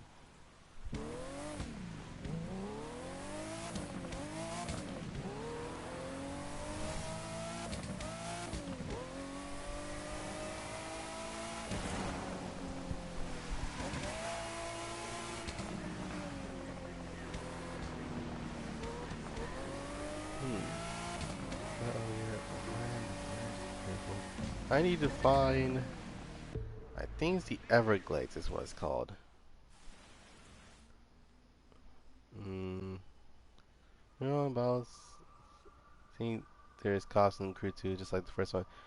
The Crew 1 has cops. The Crew 2 doesn't, which actually is weird because, well, if you have played the first game, you would know that they actually do have cops in.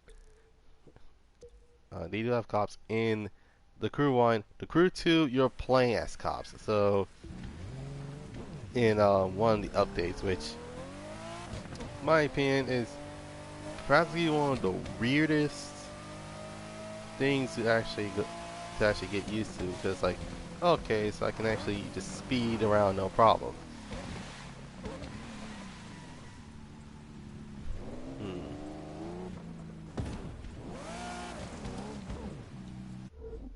Right, so I have a better idea.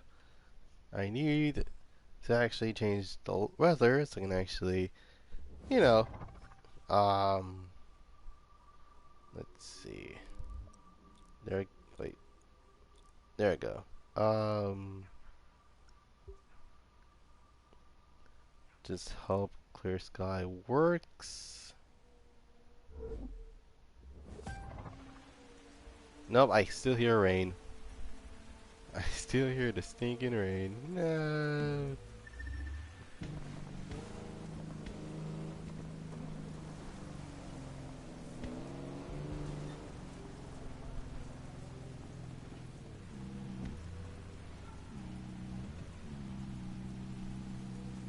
Oh, jeez. Well, Flood just does have a lot of rain. That is true.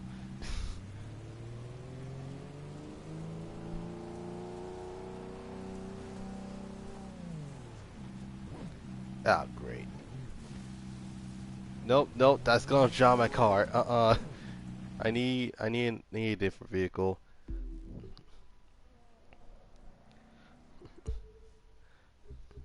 Yeah. Let me just change that real quick. Nope. There we go. All right then. This is E-type. No. Wait, Wrangler. Uh, that works too. Even though this. Oh God, I can already see it. Poverty princess.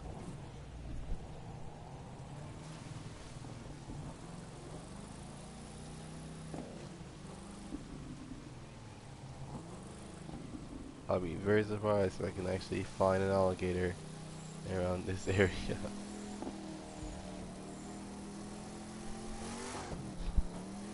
Can you imagine like this? Can you imagine like someone's looking for realism in racing games, and they look at the crew, and then they just see me driving, driving this Jeep with no problems attached, and it's like that's not realistic. That's not realistic. You can't just drive Jeeps around water. 1 out of 10. Oh my god. Wait, Everglades? Hmm. Um. Okay. Even though I'm looking for a crocodile, that actually makes absolutely no sense. Um. Hmm.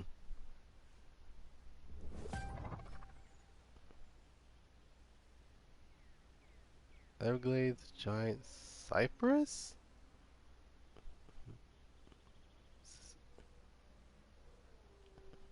Majestic cypress. Hmm. I don't know where that mess is. But dear lord. Okay, so that is a full-on forest. Someone tracked there for many years. Like, what year is it? It's 2021. What? You mean the war is over? What do you mean war? The war has been over for years.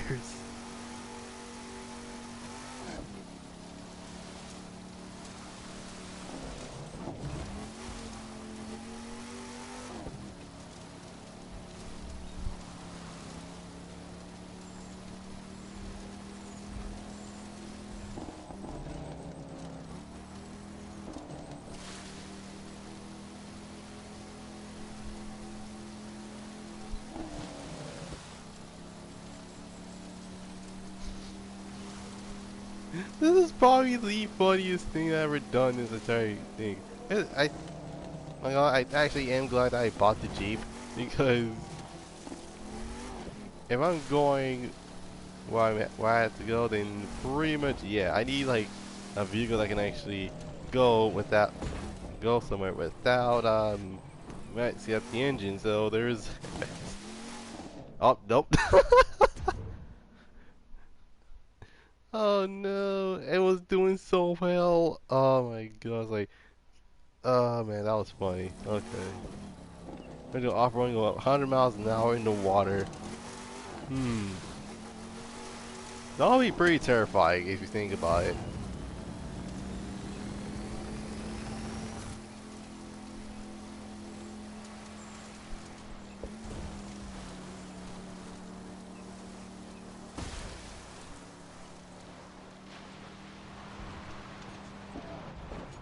Jeez. Okay.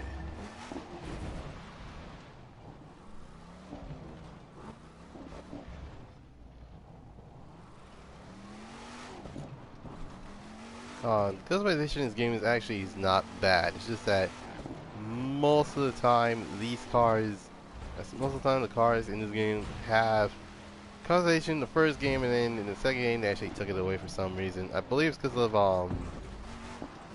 at least because of the manufacturer.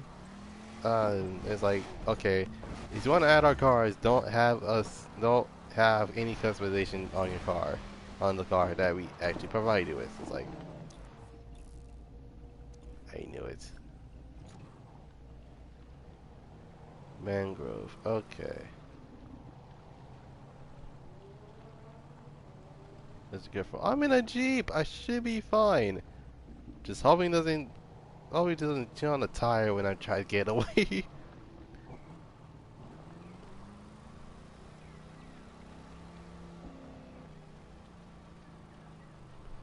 Oh my god.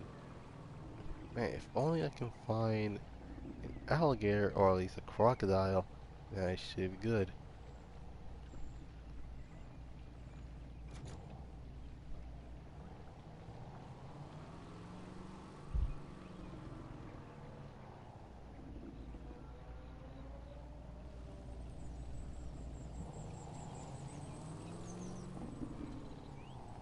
Hmm.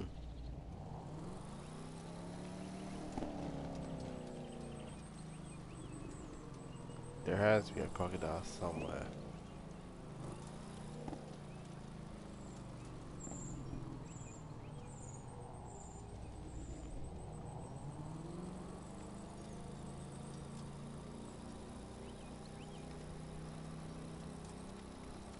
Hmm. This is actually one of the toughest things to find in this game. Never in my life am I trying to find myself an alligator or a crocodile to take a picture of and trying to run away with a Jeep. This is.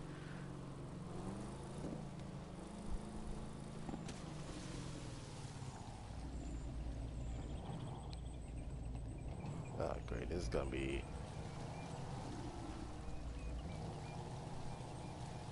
I can imagine like a kid in summer break. It's like, did you guys do anything last summer? Oh yeah, we went to Florida. Oh, what are you doing in Florida? Oh, you know, have my uncle drive around a Jeep around the waters in Mangrove. It's like, I'm sorry. I can imagine the teacher was like, I'm sorry, what? Oh my god.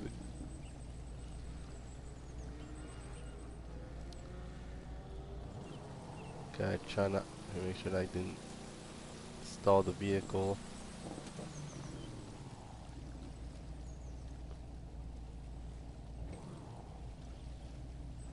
Hmm. Alright.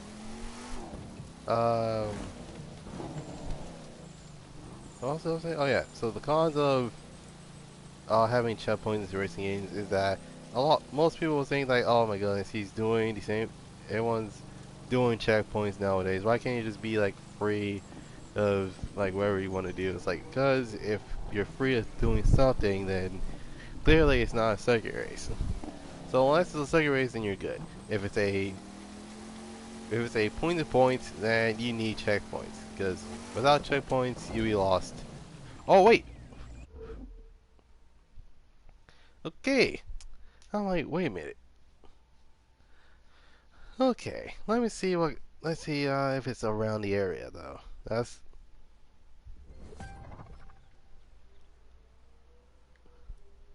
Oh my God! It's right there.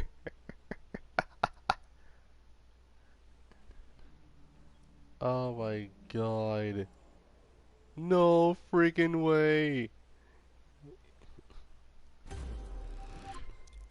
Oh my God!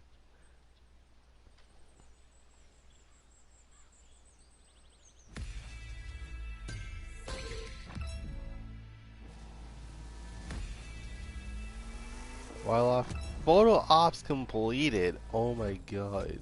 What?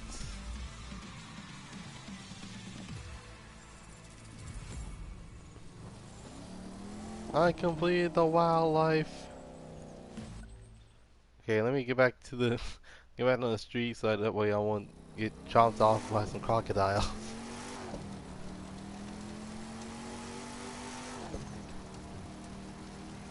Either that or they're alligators. I don't know the difference between the two. Oh my God.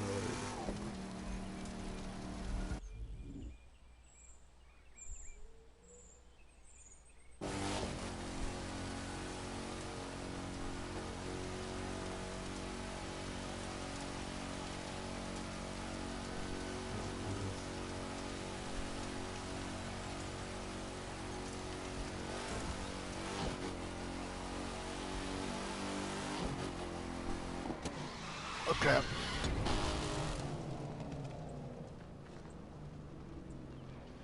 Guys, I think I crashed a 120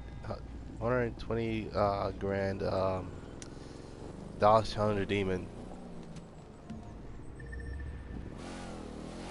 I don't know, obviously if you change to a boat at that speed. Oh no. What are you doing? I'm land surfing. Oh my God.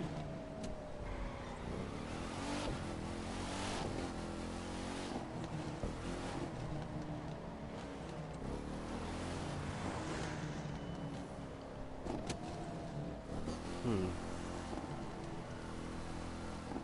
Oh, actually, I do right now. I was supposed to talk about today's vehicle history. So today's vehicle history, gonna be taking a look at the vehicle that has appeared in racing games, movies, TV shows, and even a manga at some point. Is anyone's favorite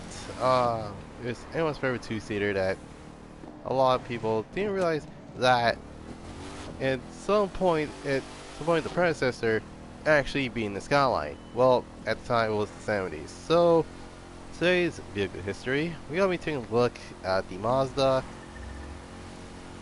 The Mazda RX-7. So, without any further ado, let's get started. So, the RX-7 was the predecessor of two rotary powered vehicles, one of which was the Mazda Cosmo, and the other one is a Mazda RX-3. Back then it was known as the Savannah, and yeah, let's say that those cars are pretty much likable for many amount of reasons.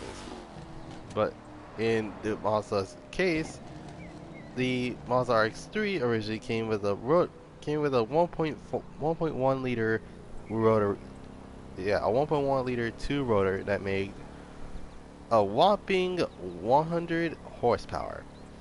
Yeah, keep in mind that this is a rotary. Like don't use pistons, they don't use cams. What they use is a rotary that actually is literally a giant Dorito trapped in a Pringles bottle. That's basically what it is. Um. Anyway, so the vehicle itself is actually a really good reason why a lot of people want to actually either they slot it with an actual engine that has cams, rods, and pistons, versus a rotary which has rotors, apex seals, uh, and also premix. So throughout the 70s and throughout the 70s, anyone has got bitten by the thing known as the gas crisis, which actually not only that the Japanese provided cars to actually to give us to combat this gas crisis. Unfortunately for our manufacturers, aka Ford, Chevy, Dodge, also built Pontiac, etc., we had to make smaller cars to actually to provide to actually to comply with regulations. And the worst part about that these is that we were sidelined. Okay, for the most part, the 70s was a bad time for for the U.S. car manufacturers to actually get more how do I say it, to get more power out of the cars because along with the restrictor plates and stuff, it gave us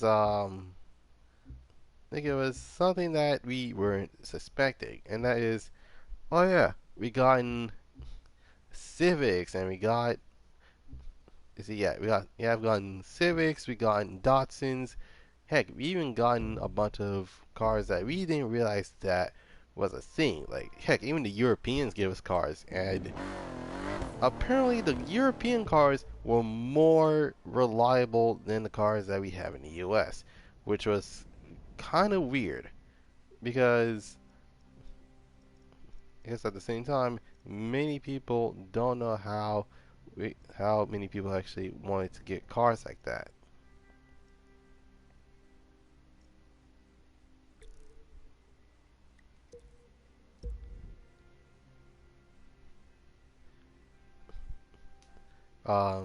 So yeah. Anyway, the so anyways, right after the gas crisis, the 80s were booming, as in Nissan wanted wanted the entire piece of the Datsun pie. So literally at that year, Datsun was now Nissan's. Mazda was now known as Mazda, and their logo were almost copyrighted by Renault because of the diamond in a was well is a is a one is a uh is a two-dimensional diamond with a diamond hole cut out, and yeah, it's basically how their logo was made. um,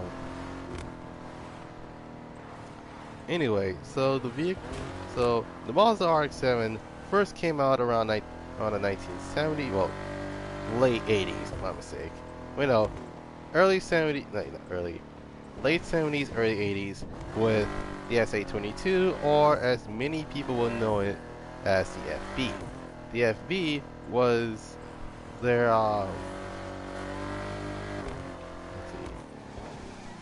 the FB was literally the first ever Mazda RX-7 that we've gotten in the US, but in other places it was known as the Savannah to replace the Mazda RX-3 as its model as for the model year. So unlike the RX-3, which actually has its own design, the Mazda RX-7's Mazda RX-7 FB was based on the Lotus line, and to me, it's half and half. For me, it looks like a Lotus line and a C2 Corvette. Like, I'm hoping I'm not the only one that saw C2 Corvette when I saw the RX-7 FB. But anyway, so the FB came with a 1.3 liter two-rotor that is naturally aspirated, and it made questionable power. Like, no joke, it made around 130 horsepower, which for those who don't know, the 1969 Datsun 240Z made 150 horsepower that was not, that wasn't intentional. Anyways, it looked like the Porsche, baby. Uh, wasn't talking about not. I haven't talked about the FC. I'm talking about the FB. Um, sorry about that. I have stick drift. Um, so for the most part, the FB sold well. Um, and you'll hear me say FX seals more than once. That means that it's gonna be a rotary episode. Um, so yeah, the FB was honestly one of those cars that actually caught on as that caught on a couple of years later, and in fact, with the FB2. Are you sure? Because it's literally, it's for me, it looked like a Porsche Alon, not Porsche Alon, a Lotus Alon, along with the C2 Corvette. And judging by the way you say Porsche, I'm guessing the 924, 928, 922. I do not know. I'm sorry, but it actually look. But yeah, some of the looks based off of the Porsches as well, which actually makes no sense.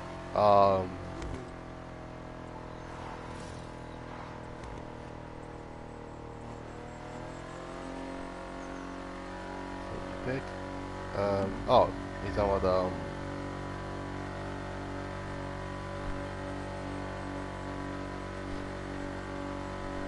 anyways, the vehicle itself was different bumper. Okay. Actually, let me just pull it over real quick.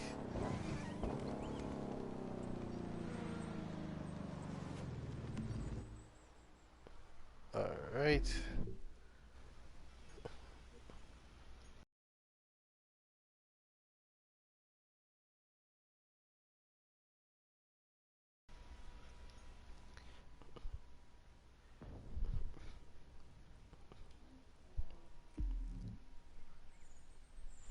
Yeah, okay, give me a moment.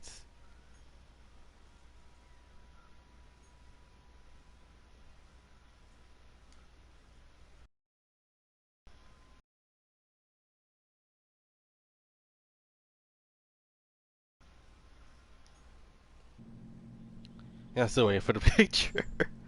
Um,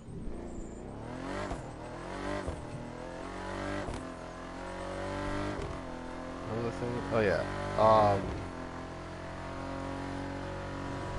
So most likely the FB did really well in terms of sales, and actually did so well that they actually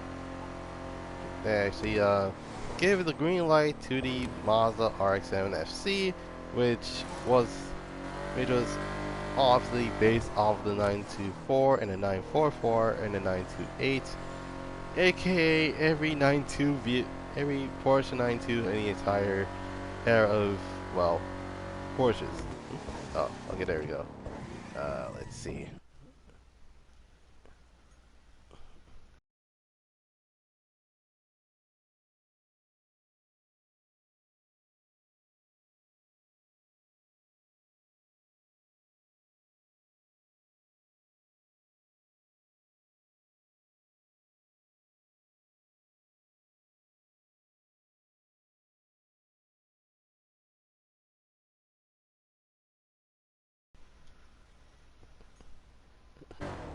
I see, I know what you mean. It's a 935. Okay, that totally makes more sense than I thought. But isn't that like a different, it's not a different bike kit per se, but it's more like um it's not like a face swap or anything, but it's like a different bumper. Oh, excuse me.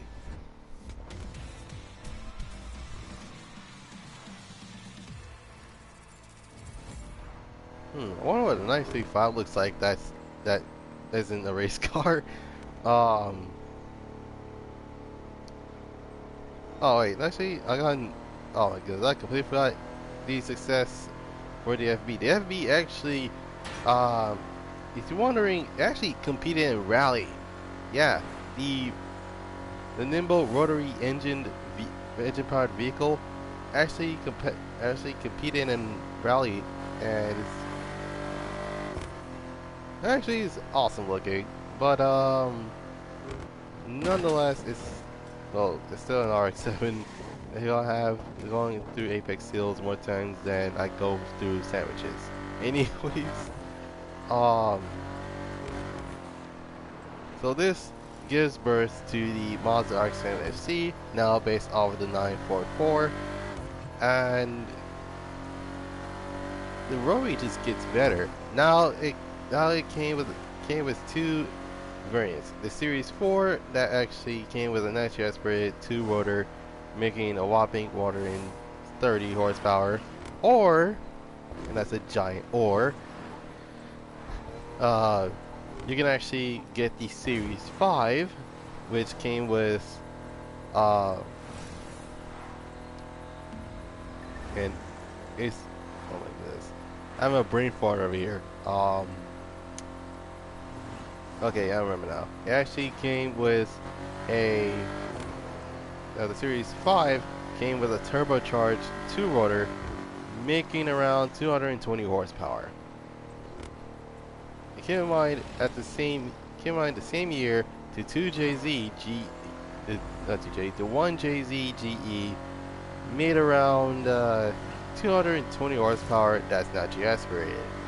I almost said 2JZ GE, which actually has the same exact horsepower as the 2-rotor, but has was inline 6.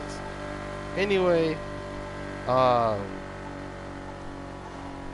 anyways, the RX-7 FC actually found itself not only in Grand Prix, but also in drifting. In fact, in Initial D, aka the car, aka the initial, aka the show, yeah, can I speak today? AKA the show that popularized the aka the show that popularized the 86 as well as two specific RX-7s, the RX-7 I'm about to talk about later, and let's see, the RX-7 I'm going to talk about in a moment, and the FC. And ironically, the older brother drives the older RX-7, which actually was a nice change of pace. Because, well, why not? And not to mention, in terms of FBs and FCs, they're really cool looking first cars. Unfortunately, we're saying they're gonna realize that solving it in a piston motor is gonna anger a bunch of rotary fans. Just saying.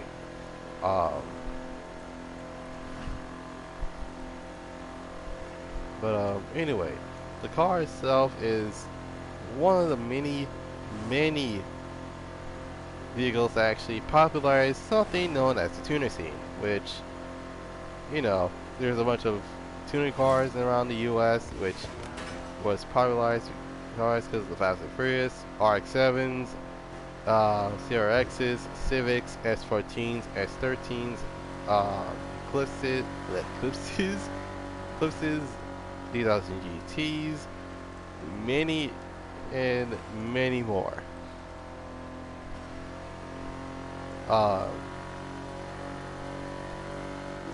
In fact, Mr. Hurt himself actually has a Mazda RX-7, which used to have a V8 crate motor, and that mess was used for drifting. Now he has a 2-rotor swapped, and it's still running to this day. I mean, trust me, I mean, no joke, in my opinion, those cars need to be taken care of, because we're in the era where a lot of piston powered cars are dying, and yeah, we're basically in the last era of many vehicles that actually wanted to actually get ourselves out the door and get ourselves something to actually work on. Alright, now it's time for me to talk about the final RX-7, and yes, I say final RX-7 because the next one was the RX-8, which I'll go on talk about that as well.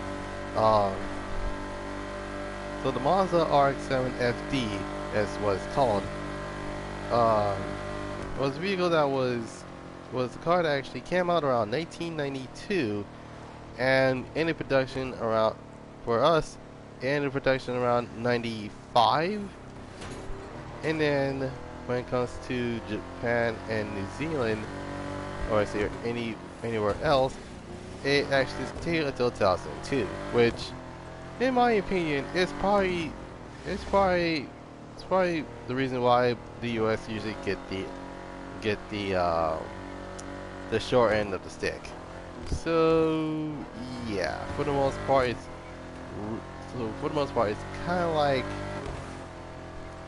they give you something and like you wanted more, but unfortunately they can't give you that because, well, that's not fair for everybody else.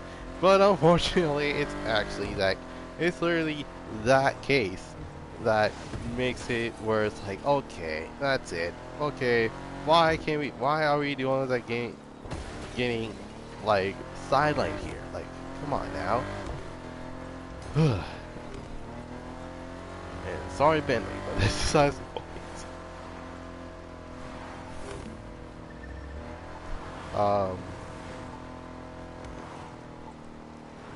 So yeah, the car itself. Actually, here's the thing. Like, in terms of the FD, it actually has its own. It has its own identity as a. That is literally like the RX-7 finally has its own thing that is not based off of any vehicle in the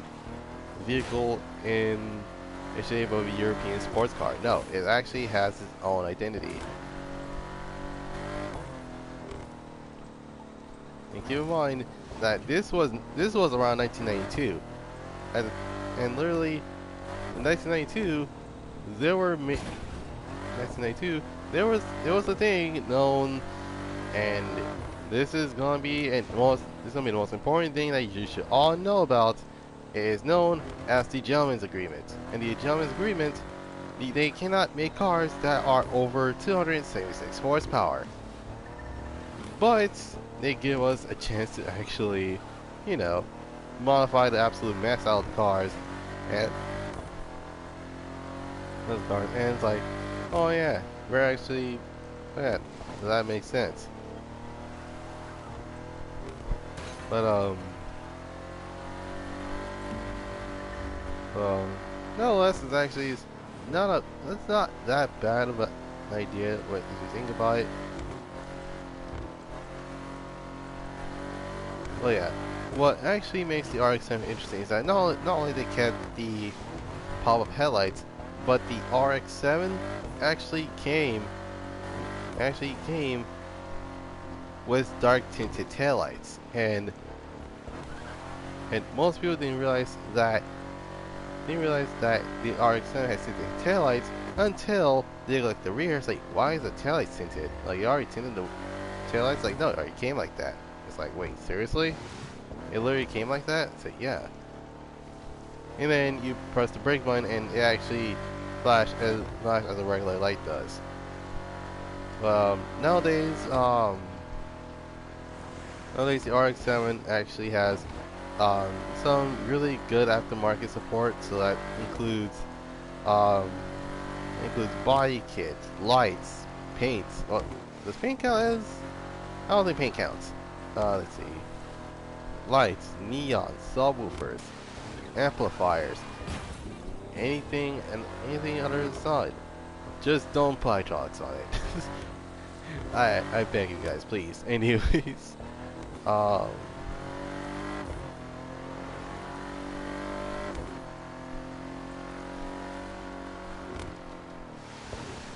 so the RX-7 itself is one of those cars that you can actually figure out how they actually work.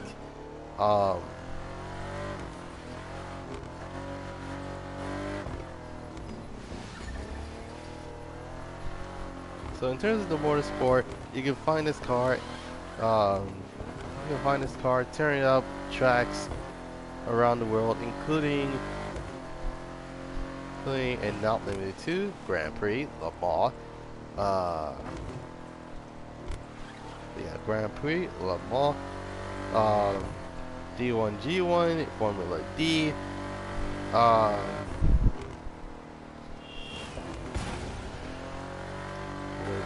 track days, street racing, and it also includes drag racing, um, which at some point actually, someone actually made the RX-7 the fastest non-piston and non-piston powered car, which that includes, well, a rotary.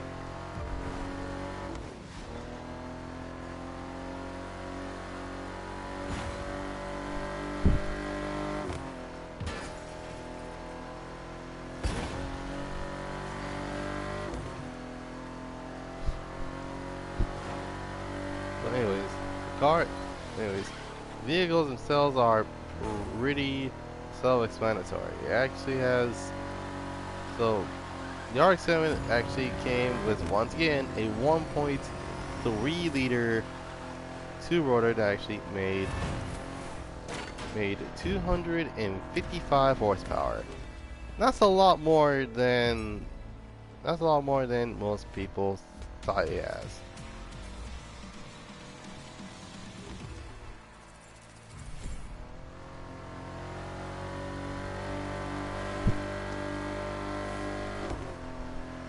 Well, yeah. Of all things to actually have in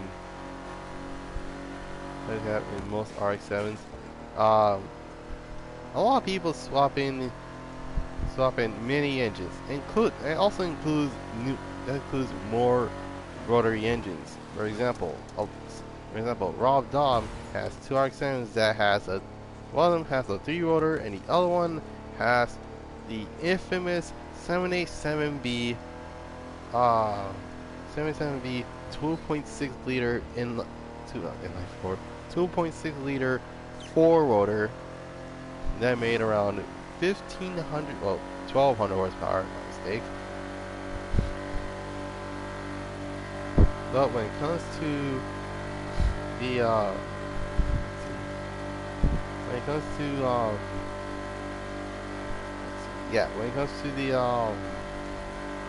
to the 3-rotor hand, the 3-rotor is capable of making around 1,000 horsepower. Yeah, 1,000, and that's literally 3 rotors. So, well, you're wondering how rotaries work. Your usual, not 2-rotor per se, but it's like usual 2-rotor would literally have 1.3 liters. The 2-rotor has 2 liters, and then the 2-rotor has a 1.3 liter, 3-rotors has 2 liters, and then the 4-rotor has a 2.6 liter. In terms of the same context, if you guys are wondering, the RB26 has a 2.6 liter inline 6 that has the same exact amount of power as a 4-rotor. But the 4-rotor is how do air tools say it again? Oh yeah, that messes the dentist drill. It's literally that loud. But overall, yeah. So, anyways, when it discontinued the RX-7, we were devastated because the RX-7 was one of those unique cars that a lot of people want to buy, except a lot of people don't want to deal with 3 things. When they're looking for comfort, no one wants to buy an RX-7. When it comes to the engine, no one's gonna work on an RX-7. It's a rotary. No one's gonna work on. No one's gonna actually replace the apex seals every single couple of miles. But hey, welcome to the live stream.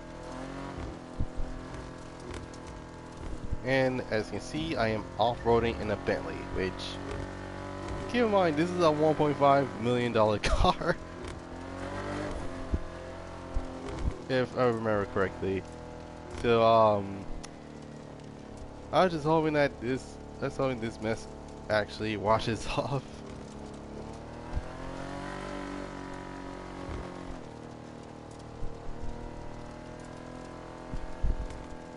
Dear Lord. Anyways, oh my God, I forgot what I was about to say.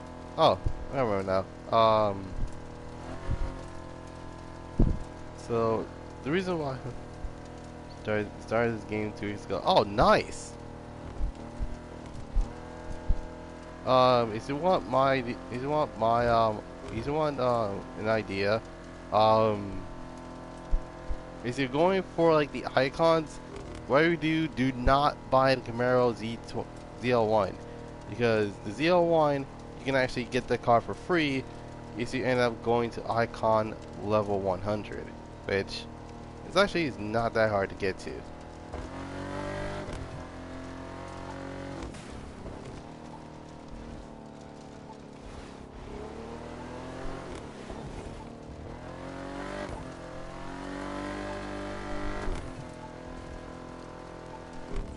Oh jeez.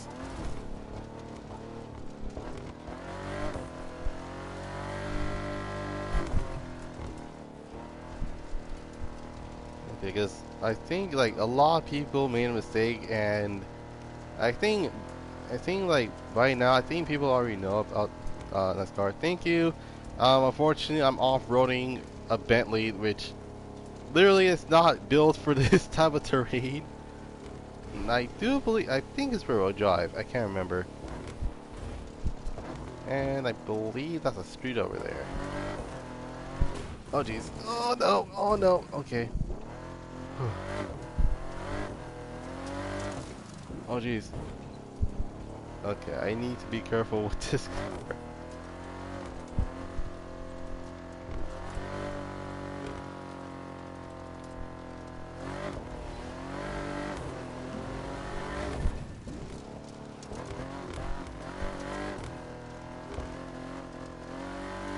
Oh my goodness. Alright.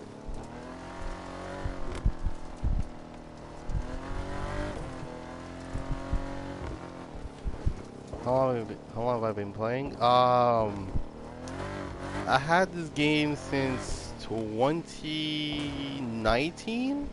Either 2018 2019. Well no, 2018. I remember. It was indeed 2018 is when I actually had this game. Because literally, this is actually one of those cars that I ended up getting, and it actually was pretty interesting. And I was actually interested because I had the Crew 1, and I actually wanted to see what the Crew 2 was like. So I ended up getting this game for Christmas along with Soul 6. So basically, a racing game and a fighting game, and there is so many things to do in this game that is to the point where it's like, okay, let's see what I can actually, what cars, I'm wondering like, what cars should I get? Because, well, you need a whole bunch of cars, but I don't feel bad about like you need to win these cars in the summit, because like the summit cars are pretty they're pretty difficult to actually get. Like, no joke. I thought like, okay, here's the thing. I was like, man, I hope the vehicle that you can actually get to actually has a lot more, not more value, but sorry, bike, if I had to pass you. But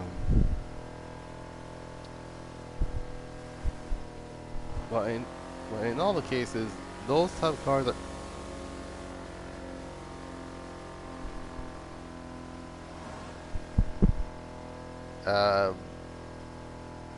okay. Sorry to cut you off, but still.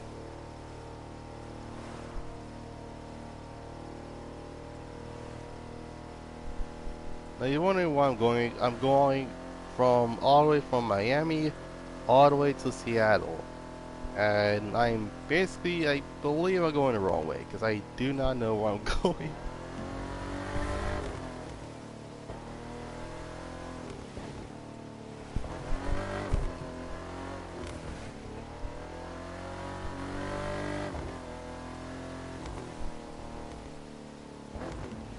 This is 29 miles to go. My goodness.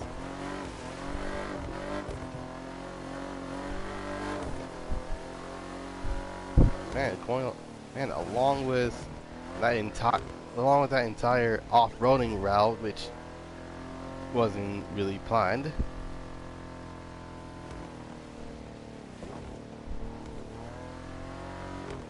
Oh wait. Oh my goodness.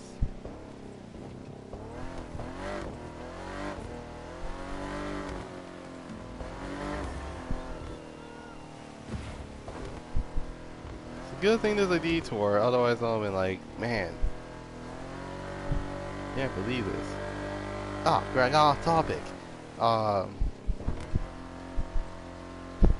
Okay, so anyway, the RX-8 was a vehicle that came out around 2002, wait no, 2003, and it ended in 2012. So that's more than 5 years.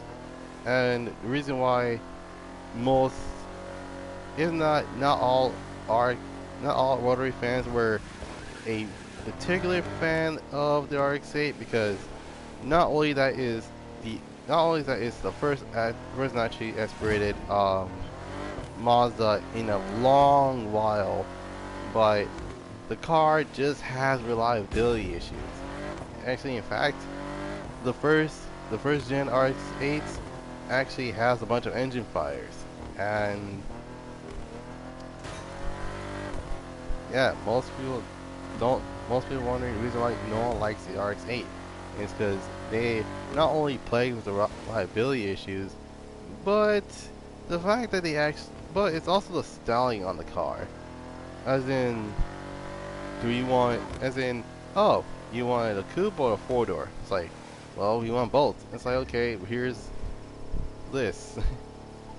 What game is better, the Crew or Crew 2? That's a really good question, because since usually when it comes to the sequel, most people say, oh man, the sequel is better, but sometimes people say like, oh, the Crew 1's better. I don't know, because you have to compare the two.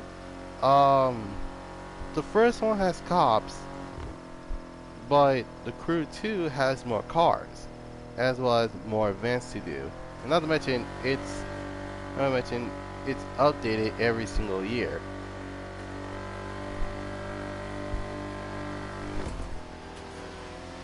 So,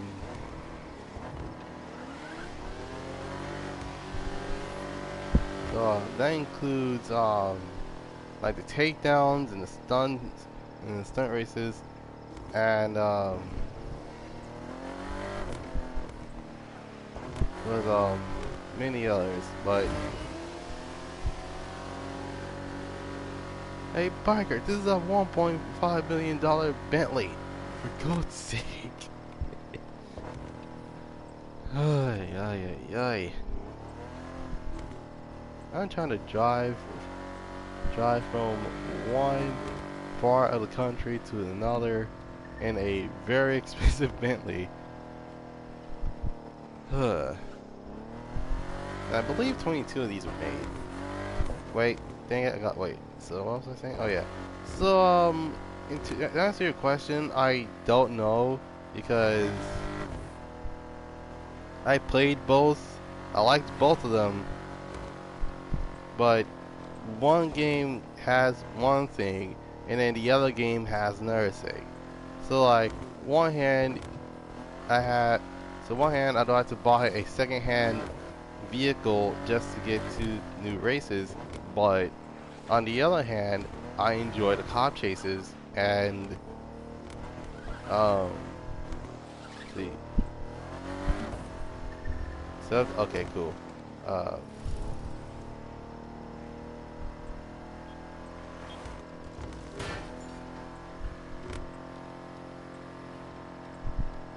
okay, here's the weird thing. I wasn't even racing. I was trying to trying to navigate myself from where I am to where I'm supposed to be. My goodness.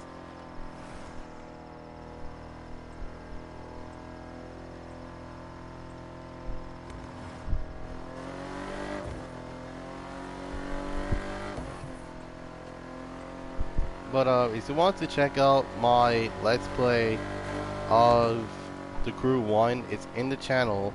It's actually the second Let's Play I've done. What's that?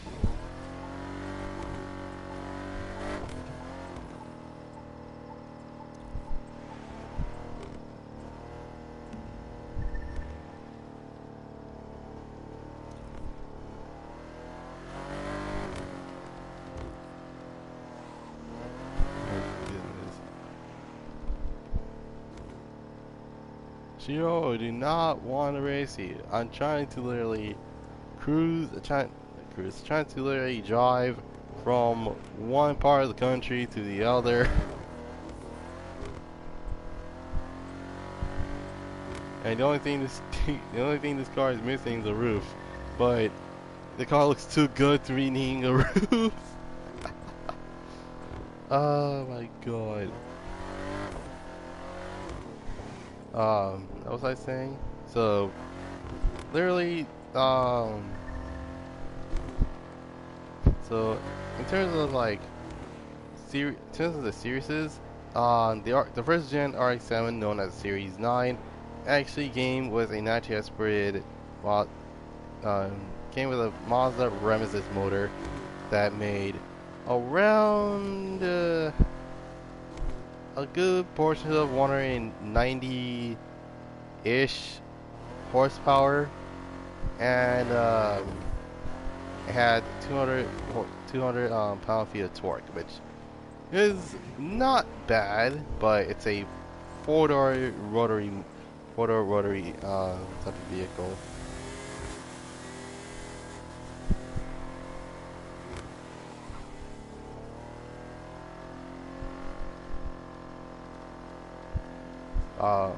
And then the Series 10, known as the RX-7 second gen, came with the same rotary motor, but it was a little bit more reliable than the first gen. But unfortunately, due to the fact that it didn't sell so well,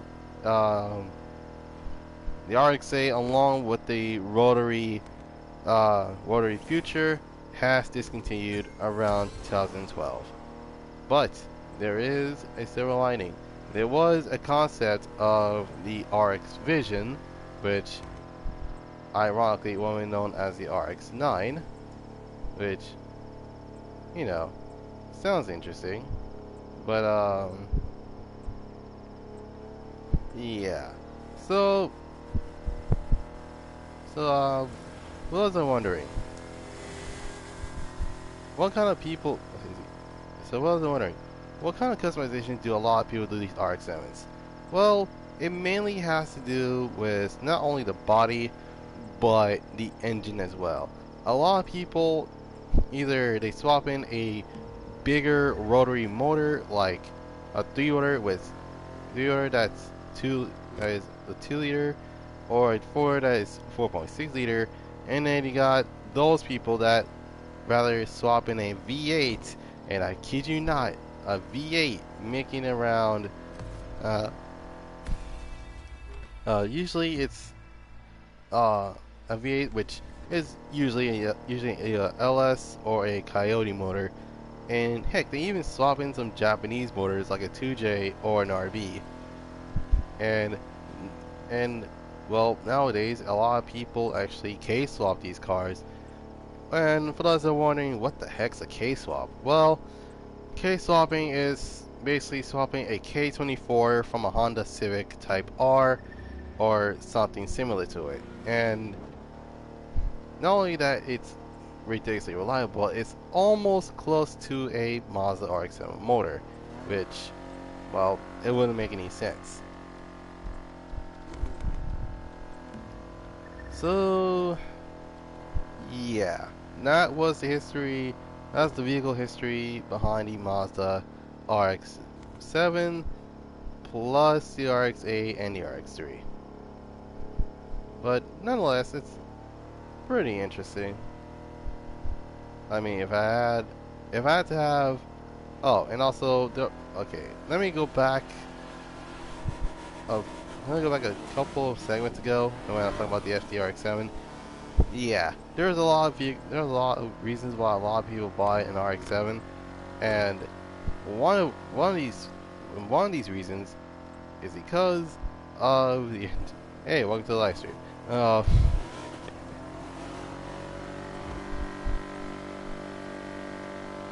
was I saying? Oh yeah, so the reason why a lot of people want to get the RX-7 is because of the body kit that was featured in Fast and the Furious.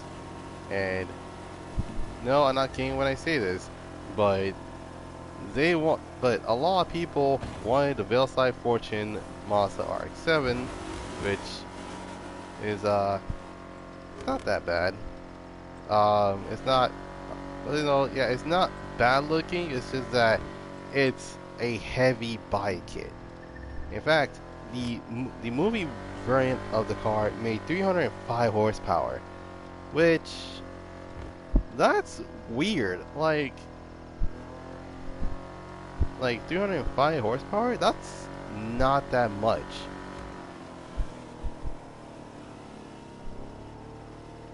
Not a raid. Bitches Sam raid. I'm sorry, what? What is going on here?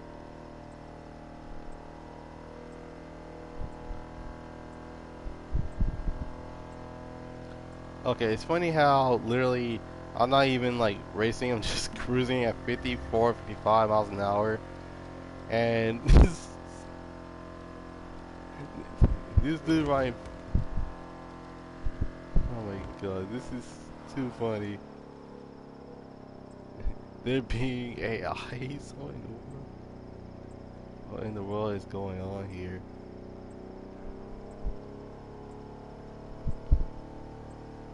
But my god.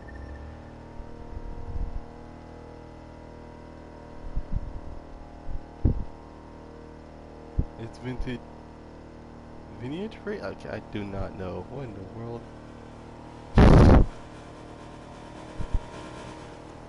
I'm not even racing, I'm literally just cruising 45, 49 to 50 miles an hour.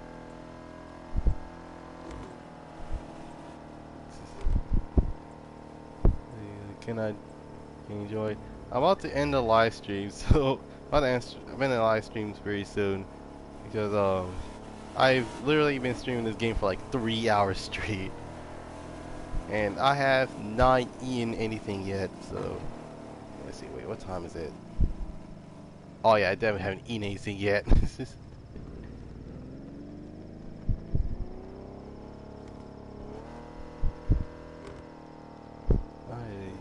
What the heck is going on here? That's COD Mobile. I don't play COD. I retired from COD long ago. Like, no joke. I stopped playing on this stream. What the heck? What did I do?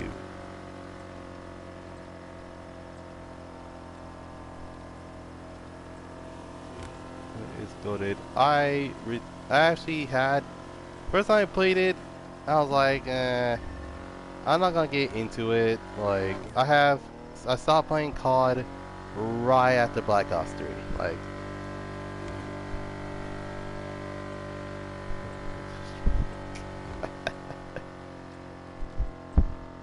it's goated. I prefer the Treyarch, well, pre-Treyarch. Like, what in the world?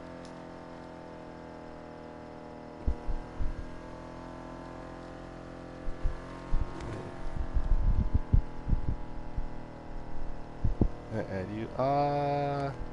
You can. Oh snap.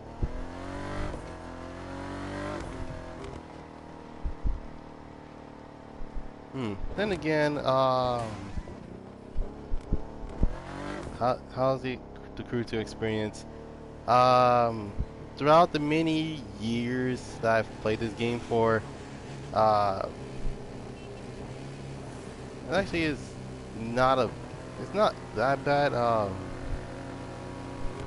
PSN. Actually, let me pull over real quick. So I'm gonna show you my PSN, and it's right there, right on top of my character. Ay, ay. Yes. Dude, what in the world is going on here? Ugh. Just like, you think that's gonna stop me? Oh my god. Think word's gonna stop me? He's like, bro.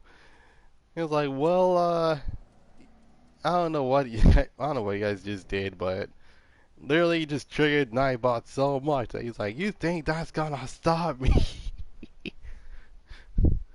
Oh my. Nightbot being mean. Nightbot stop being mean. Um. Anyway, I guess this road trip can actually be another time, but